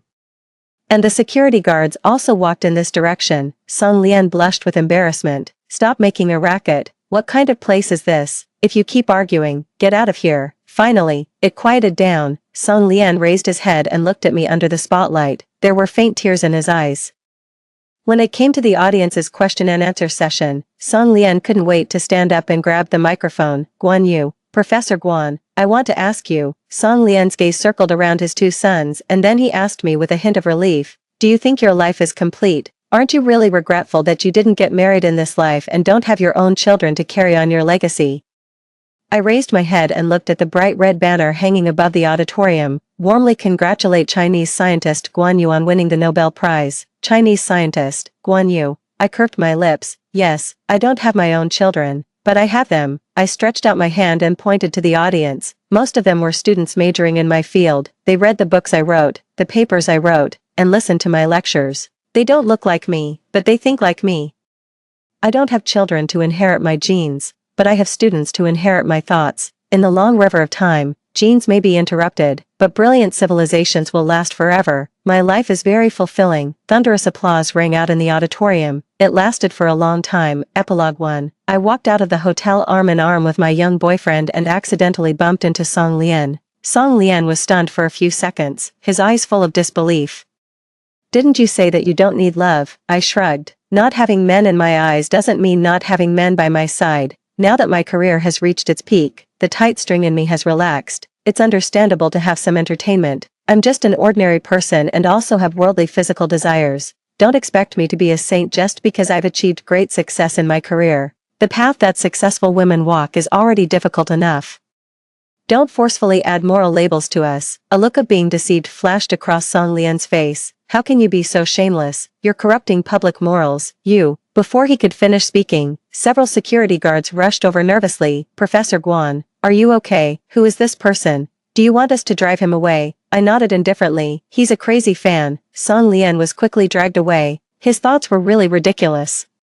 When a man reaches the peak of power and becomes an emperor with 3,000 concubines in his harem, no one will accuse him of corrupting public morals. Why can't a woman do the same? This is the old society's discipline for women. I took care of the household affairs, took care of Song Lian's sick mother, and raised 2 children. I look forward to the day when everyone takes this as a matter of course. Epilogue 2. When I was invited to give a lecture at a certain university, I met a very enthusiastic student. Her name was Zhou Hafeng. She was so excited that she waved her arms and pushed through the crowd to get in front of me, asking me to sign her notebook. Professor Guan, you have such a good temperament. I was completely mesmerized when I listened to your lecture. What you said was so great. Zhou Hafeng's face was flushed, and she boldly joked, if you were a man, I really want to marry you. The young girl's eyes were shining brightly.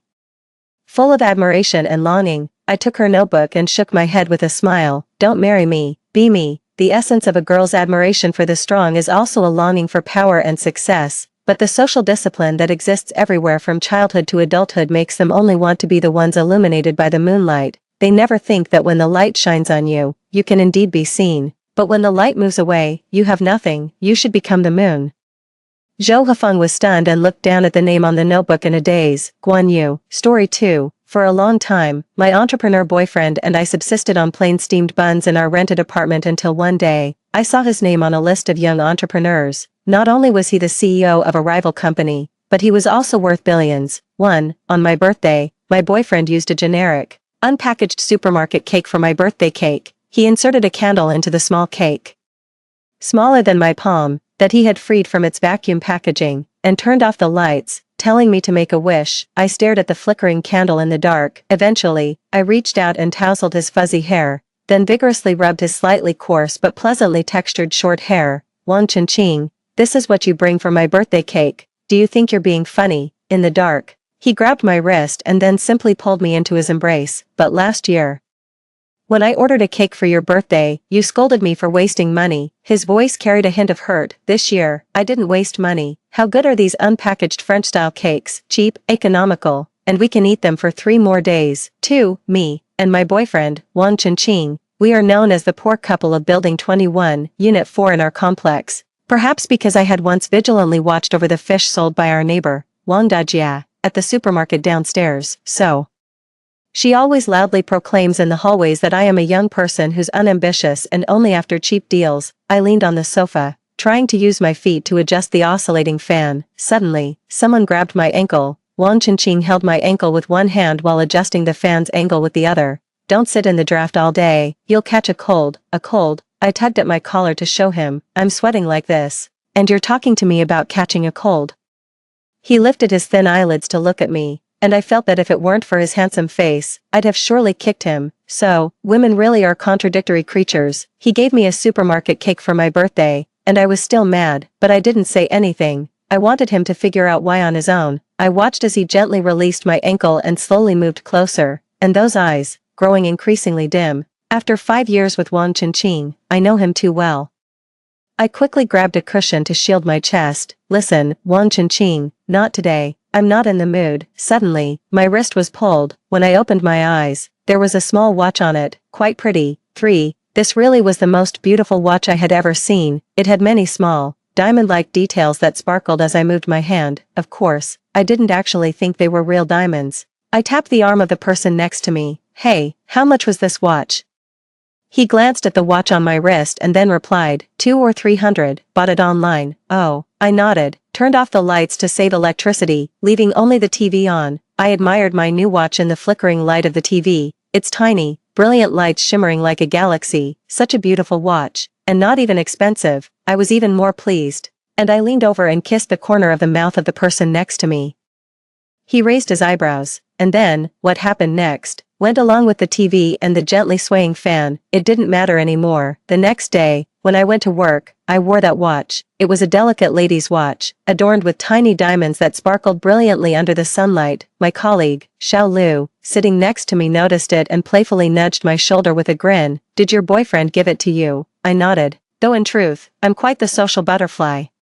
Most of my friends knew I had a boyfriend who was currently trying to start his own business. It looks really nice, must be expensive, right? I shook my head, about to say it was just 200 or 300 online, then another sharp, piercing voice chimed in, not expensive, after all, it's a fake watch. I always felt that Lin Yuyu wasn't here to work, but rather to strut her stuff on a runway. As she approached, a strong scent of perfume wafted from her, flipping her hair. She showed us her phone. On the screen was a picture of a watch identical to the one on my wrist. The price tag underneath read, 28.59, 999 yuan. That price was something I'd have to count for a while to comprehend. Your poor boyfriend could never make that much money in his lifetime, could he? She glanced at me sideways. I looked down at my wristwatch and nodded. Right. This watch is really just 200 or 300, and the little diamonds might even be glass, but what can I do? My boyfriend only has 200 or 300, so he bought me this watch. He's faithful, and he treats me well. Wasn't your boyfriend the one who, in front of everyone last time, came in with his arms around 2 girls? Lin Yuyu's boyfriend is the son of one of our company's directors, a typical rich playboy, known for his flirtations, and Lin Yuyu had put in a lot of effort to latch onto him. My words evidently stung her. Her face alternated between pale and flushed. I don't even know where you get the nerve to wear a fake watch. You just love knockoffs, don't you? Isn't that disgusting? She was clearly flustered, but I wasn't one to back down. I'll wear whatever I want. It's none of your business. If you think it's disgusting, I'll wear 100 yuan knockoff tomorrow. I'll hang them on the wall, right in front of you. There's a saying, shamelessness is invincible. I think Lin Yuyu nearly choked with fury because of me. But perhaps it was fate playing tricks, because on my way home from work, I ran into Lin Yuyu again. At that moment, she looked as if she could almost hook her smile to the sky. Her boyfriend had come to pick her up in his convertible Maserati. Of course, that alone wouldn't have made her so triumphantly boastful. The key was, parked beside her boyfriend's sports car, was my boyfriend's little electric scooter. As she passed by, Lin Yuyu almost seemed to wish she could crush her high heels.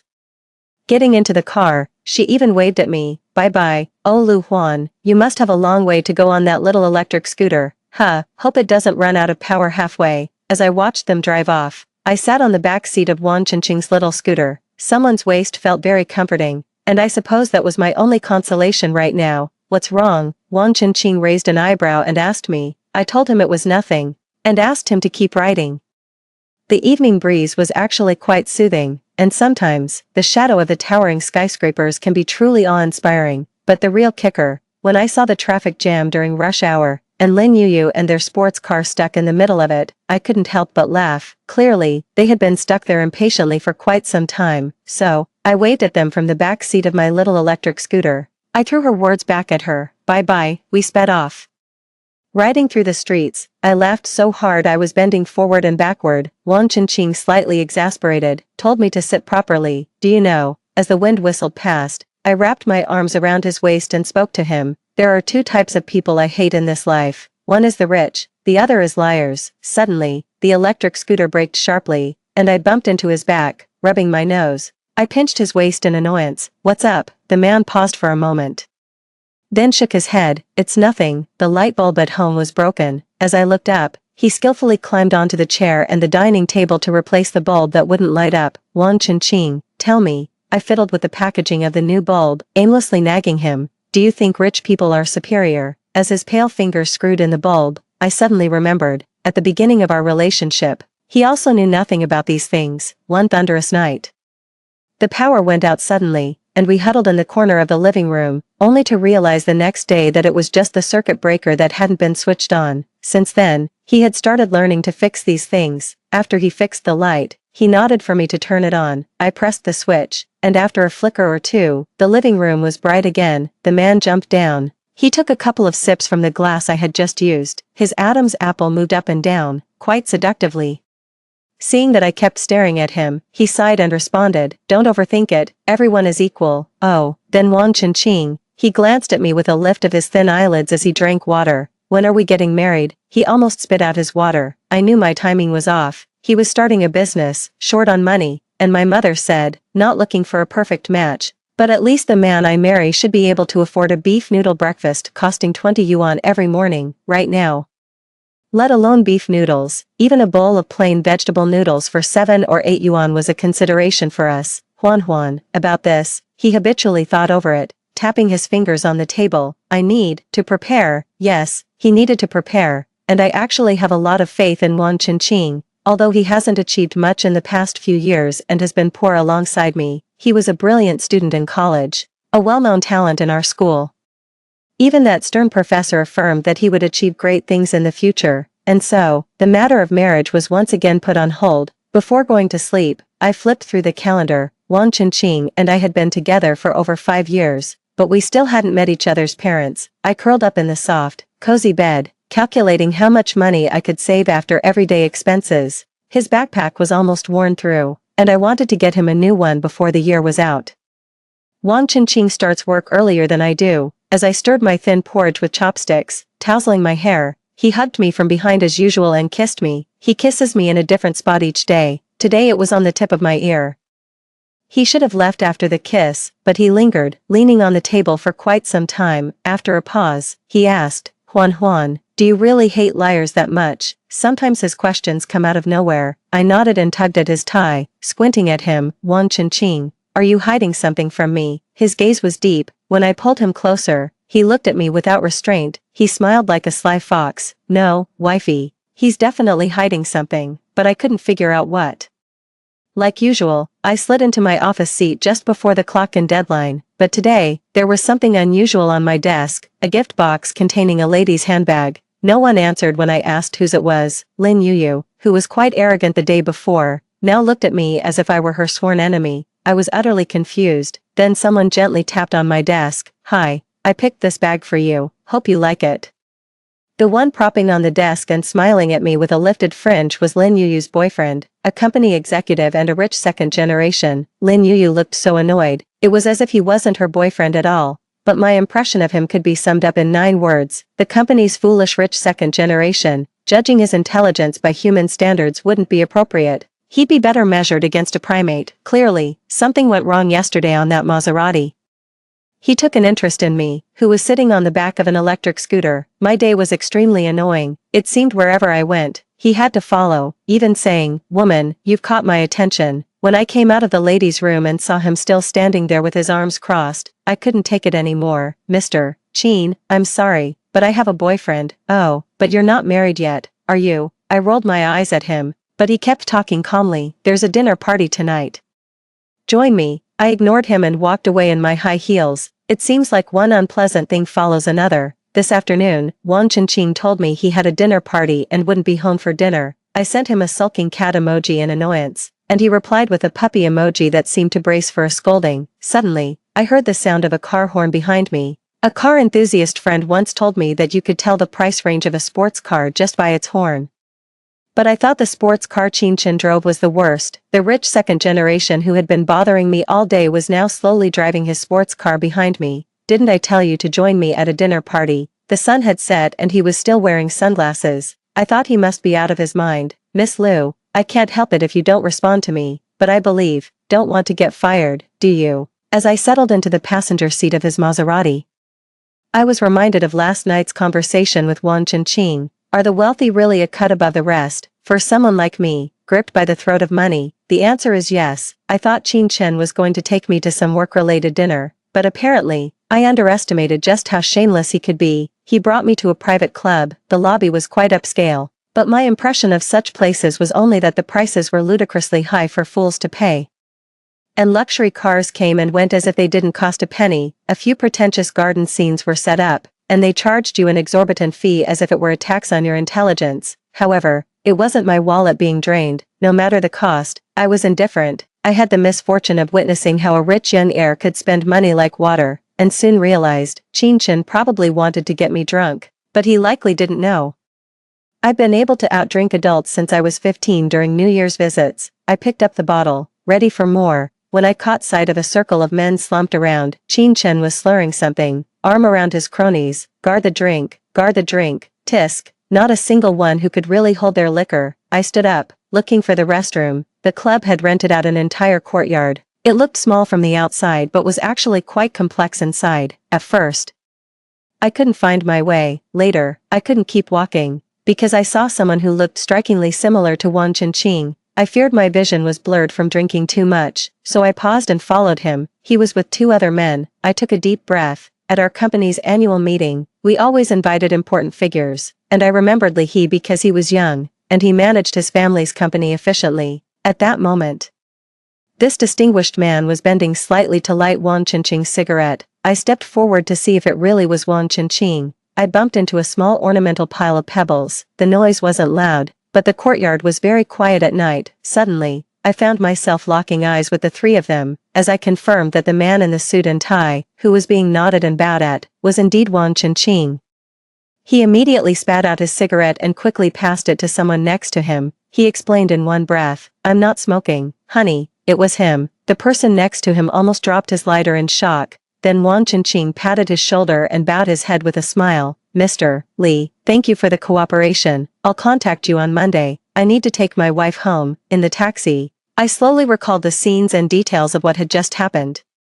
I suddenly turned to look at the person next to me. "Wang Chenqing, are you?" He sat up straight, looking me in the eye. "Are you blackmailing Mr. Li? Why do I feel like he's a bit afraid of you? We shouldn't be doing anything illegal or disorderly." The man seemed to breathe a sigh of relief and smiled with raised eyebrows. "No, honey, I didn't," he reassured me. "Mr. Li is a nice person, quite enthusiastic and polite." I always felt that his smile was fake, though I couldn't pinpoint exactly what about it seemed insincere. As we got out of the car, he held on to my wrist as we walked. From the entrance of the residential area to our building, there was a bit of a distance. The streetlights cast patches of light on the somewhat cluttered path. He seemed distracted today. Huan. It was only after we entered the house that he firmly grasped my wrist. "We'll have to go on a business trip in a few days, and I'll be gone for quite a while. If you need anything while I'm away, just call me." I nodded and hummed in acknowledgement. That night, he hugged me from behind and slowly kissed my neck. After 5 years together, some things seemed to be communicated with just a shift in gaze. Just like Wang Chenqing shouldn't have been at that private club, nor should I have been there. I don't know what he thought, because he never asked. I just felt that night, he was a bit mad and quite restless. Wang Chenqing left. I had packed his bags for him and drove him to the airport. Before he left, he leaned down to kiss my forehead. The days that followed were rather uneventful. Qin Chen had shifted his focus elsewhere, and my ongoing verbal spats with Lin Yu continued. She seemed to enjoy targeting my lack of wealth, but it didn't matter to me. I'm not afraid of those who have more when I have nothing to lose. Being called poor wasn't new to me. Even the lady selling fish next door had more bite than her. I video called Wang Chenqing every day. He seemed to always stay in a very cheap motel. I suggested he stay in a nicer hotel, but he refused. He said, "How can I justify staying in an expensive place when my wife is living in a rental? Living alone can sometimes be more economical than living as a couple." As the end of the year approached, work became busier. Not only that, but Lin Yu had finally managed to get close to our company's supervisor. Thanks to her, a lot of her work started piling up on me, so much so that when I got home, I had neither the time nor the energy to cook, and despite the cost, I had to order takeout. Then, something quite troubling happened these past few days. My takeout kept getting stolen. In our complex, the takeout orders were left at a designated spot near the parcel lockers. Recently, my orders had repeatedly gone missing. I asked in our building's group chat if anyone had taken the wrong order by mistake, but no one responded. I also spoke to the property management about installing cameras at the pickup spot, but they used the excuse of unpaid management fees to suggest I pay for the installation myself. I asked in the group chat several times if someone had taken my order, and suddenly one of the residents snapped at me. They accused me of making a big deal over a small amount of money, constantly fussing over a takeout worth just a few bucks. Frustrated and angry, I video called Wang Chenqing. He was still in that rundown motel, talking to me in the corridor while a drunk couple staggered past him. He asked what was wrong, if I had been upset by something. For the first time, I felt like I couldn't see a future, like the dark corridor behind him. He was already so tired, how could I burden him with my grievances? So, I forced the most natural smile I could muster and told him I was fine. The next day, when I ordered takeout again, I specifically asked the restaurant to make it extremely spicy, the spicier the better. That evening, when I went to pick up my food, sure enough, I saw someone taking my order again. He seems to be a habitual offender, almost as if he deliberately wanted to upset me by only taking my food delivery. To be honest, when someone took my food delivery, I felt a slight thrill of revenge. However, later that evening, someone spoke up in the group chat.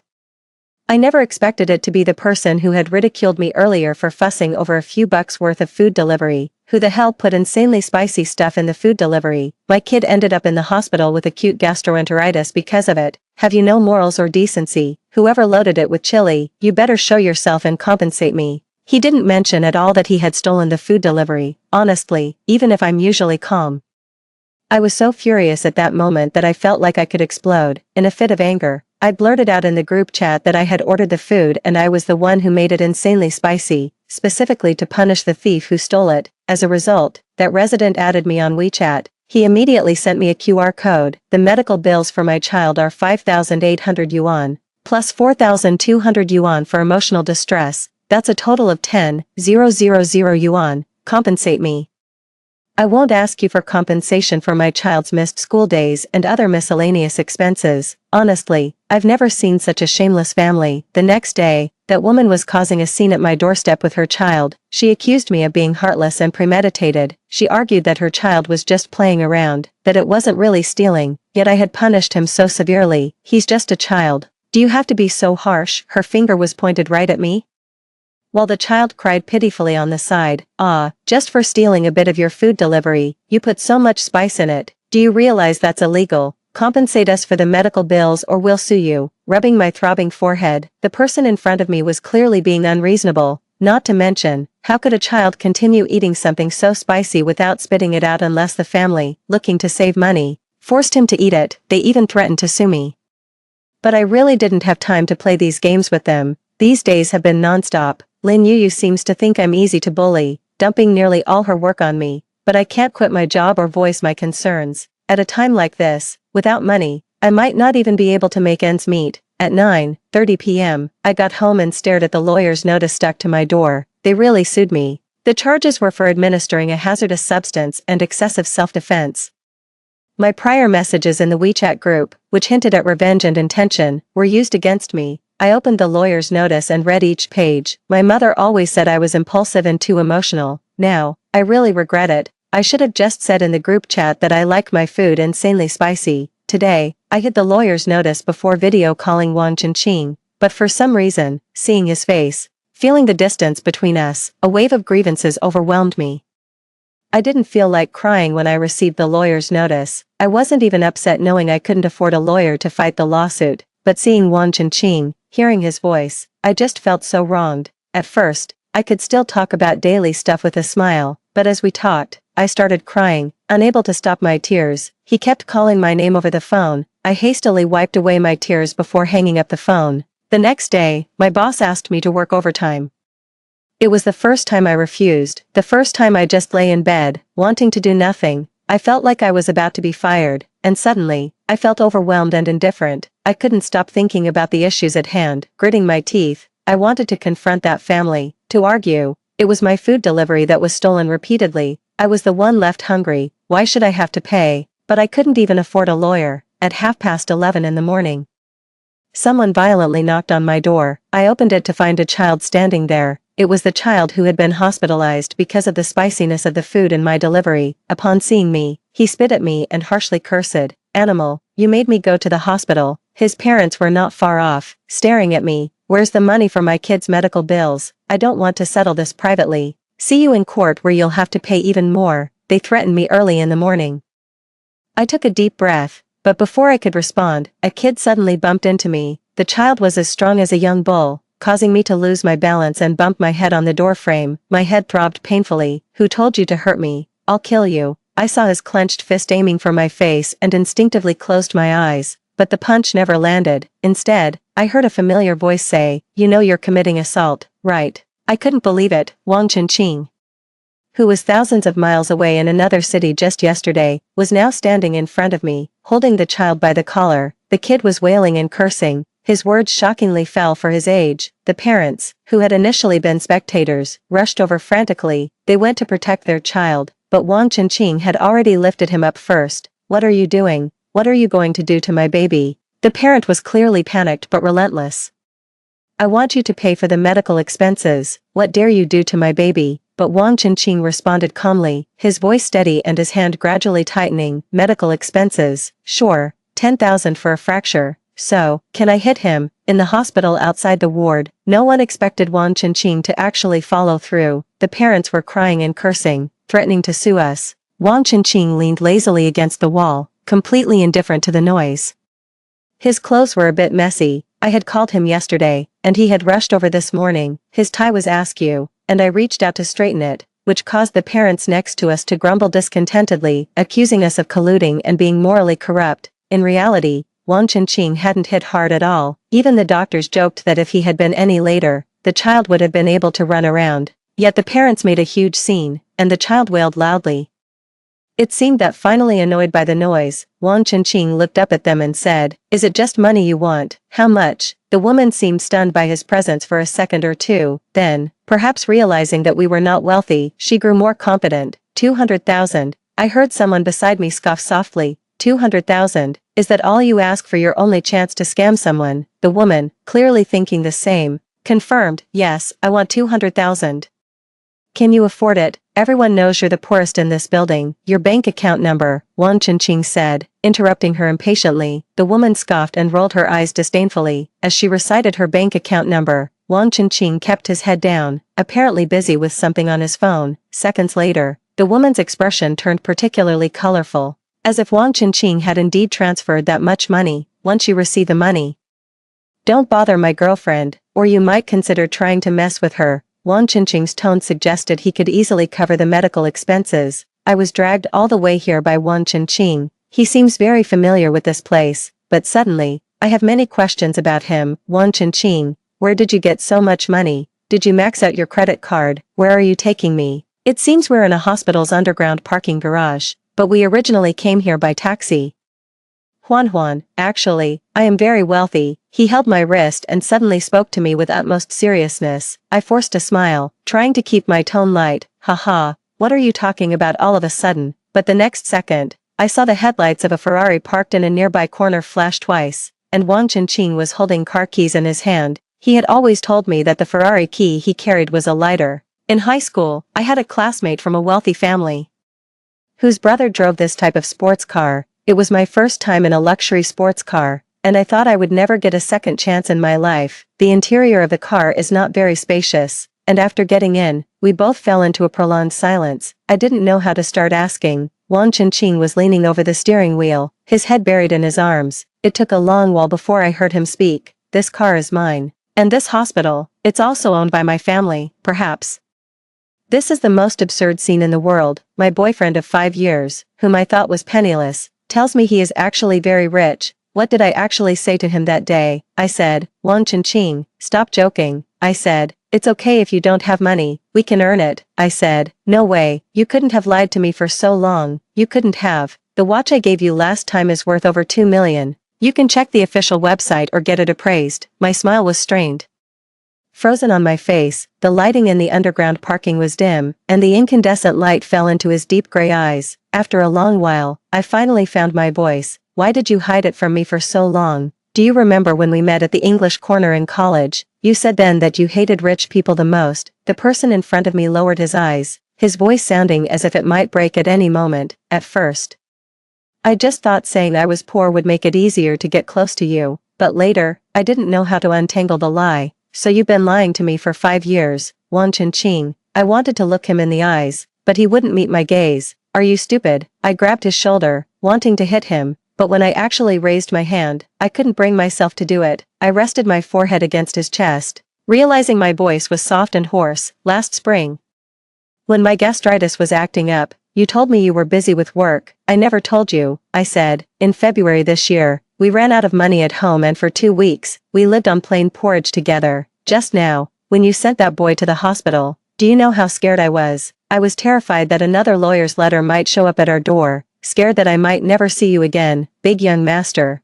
Is it fun to play poor? Is it fun to spin me around in circles with your lies? Wang Ching, let me out of the car. I went to pull on the car door, but he had locked it before I could. After 5 years together, he knew me so well. I bet he's thought 1,000 times about how he would handle being confronted. Juan, you said you hate rich people, you hate liars too. I'm sorry, I'm both. I'm sorry, I don't want to let you go. When I was with Wang Ching, we actually argued quite a lot, but it was always fiery, never like this. It turned into a cold war. It was really just me ignoring him, while he would send me dozens of messages every day. I used to think that a cold war was the beginning of the end for couples, but, creating a rift with Wang Ching, it seemed impossible. Stop blocking me, my dear, it's the last phone number I have. If you block this one, I'll have to use my grandmother's, and she really wants a great-grandson. She's got a lot of opinions about me. On my way home from work, he sent me a message from a new number. I should have realized he was wealthy earlier. The morning news screen I passed every day once reported that he was a distinguished representative of the city's young entrepreneurs, but I thought it was just someone with the same name. I couldn't help it. I replied to him. Then hurry up and give her a great-grandson. He replied almost instantly, if you don't want me, where would I get a great-grandson from? This man had stopped pretending altogether. Not only did he change luxury cars daily to chase after me, but he also started to fill my rental with high-end furniture. Oh right, it wasn't actually a rental. He had bought the house a long time ago. Technically, he was my landlord. That's why I hate rich people. On my way home, a quirky rabbit doll blocked my path. When I moved left, it moved left. When I moved right, it moved right. Finally, he thrust a bouquet into my arms, with a sparkling diamond ring at its center. What are you doing, Wang Ching? I tiptoed and lifted the headpiece off, revealing his familiar face. It was quite hot in summer, and inside the headpiece, it was stifling. His forehead was covered in sweat, sticking to his damp hair. Proposing. He replied without hesitation, you're proposing. Before I could finish, he leaned on me. The bulky costume was so warm, just being close to it made me feel hot. I think I'm having a heat stroke. Wife, quick, take me to your place. The air conditioning at home was something Wang Ching had insisted on installing. I turned it on for the first time. He sprawled on the sofa, looking like he had no intention of leaving for centuries. I took some ice water out of the fridge for him. Sitting across from him, Wang Ching. My dad died when I was 6. He was an engineer. And one time while inspecting a construction site, he was killed by steel and concrete that fell from the sky. Later, it was discovered that there were problems with the construction quality because the boss had skimped on material costs. My family tried to hold him accountable, but our efforts were in vain every time. He managed to settle everything with money. That's why I despise rich people. This was actually the first time I talked about my family matters with Wang Ching. It seems that before this, neither of us really cared much about each other's family situations. Sitting across from him, I thought this was the greatest distance between us, yet, he still leaned over the coffee table to ruffle my hair. I know, in his eyes, there was only the light of deep summer and dawn. That boss was already put in jail. He had done many bad things before. Getting him arrested was easy. I opened my eyes wide. He knew. When can I marry you, my dear? He asked me. tilting his head, not very seriously, which extinguished the slight surprise that had just risen in my heart. Wait until I'm as rich as you, then you can marry me. He opened his eyes wide, a bit at a loss. Juan, I can wait for you, but, with your current income, you'd have to start working from the Warring States period. Monday morning, I dragged my feet into the office. I was greeted by Lin Yuyu's piercing laugh. Lu Huan, you're late on your first day of work. Don't you want this job? I stared at her face, made up meticulously, and nodded. She seemed oblivious to the changes that had happened in the company. Indeed, we low-level employees are often the last to know anything. She walked up to me, lifted her wrist to show me her watch. See, this is a real watch. It cost 70 or 80,000, far more prestigious than the street-style trash your boyfriend gave you. Lu Huan, I'm telling you, I'm about to get a promotion. She clung to my cubicle divider, very close to me. You're getting promoted. I was somewhat surprised. She flicked her long hair. Yes, managerly said I'm capable. Completely different from you idiots. Oh, right. She had hooked up with the manager a few months ago, and now, it seemed she finally had some tangible results. It's just a pity, Lu Huan, you can now call me Sister Lin. That way, when I become your boss, I might even be kind to you. I saw her desk piled with gifts. Probably from people who knew she was about to be promoted and were sucking up to her. I shook my head, ignoring her. Hey, she got angry and knocked on the glass partition of my cubicle. Ah, Sister Lin, don't get angry with such people. Exactly. I think he just doesn't want to work anymore. Previously, not so many people sided with Lin Yuyu, but now that she was gaining power, the number of sycophants had increased dramatically. I want you to kneel and apologize to me. She suddenly made an extremely unreasonable demand. It seemed her head was about to be spoiled by flattery. Before I could reply to her, our manager knocked on the door and informed us that a meeting was about to start. Damn, did you hear? Our company has been bought out. What? That's so sudden. No wonder they called us all in early this morning. The new boss is quite generous. I heard he bought the company outright without even haggling over the price. Who is it? Who is it? We'll see soon enough. The new boss. As I walked into the meeting room following the crowd, someone bumped into me harshly. Lin Yuyu was glaring at me fiercely. You and your broke, failed entrepreneur boyfriend better prepare to leave your jobs. I locked eyes with her for a second or two and told her, that's not going to happen. Why not? Her smirk froze on her face in an instant. After the former leader finished speaking and bowed, he invited the new leader to come up and speak. Wang Qinqing straightened his tie and stepped up to the podium. That man, our new boss, was also the one who kept me in bed this morning and made me late. Later, Wang Qinqing told me about all the things he had done while pretending to be a poor man over the past 5 years. For instance, he'd tell me he was taking the bus while he was actually boarding his private jet. Or how every birthday gift he got me over the years was worth no less than $1 million. Or how all our household items were custom-made, yet he lied that he bought them at a regular department store. Later on, the person who had been stealing our deliveries thought Wang Qinqing was rich and tried to extort more money from him. Wang ended up countersuing him, causing that person to lose a significant amount of money. That person and his family wailed and pleaded at my doorstep until Wang called a couple of bodyguards to remove them. I never saw that family again and I have no idea what methods he used. Later, Wang Qinqing became my boss and started increasing my salary like crazy. He tried to use various reasons to make my wealth catch up to his. I told him no, I wanted to earn it myself. He silenced me with his words over 3 nights. His voice was low and husky as he spoke close to my ear. There are many ways to make money, like, you can also claim from me, like, become my wife, and what's mine is yours.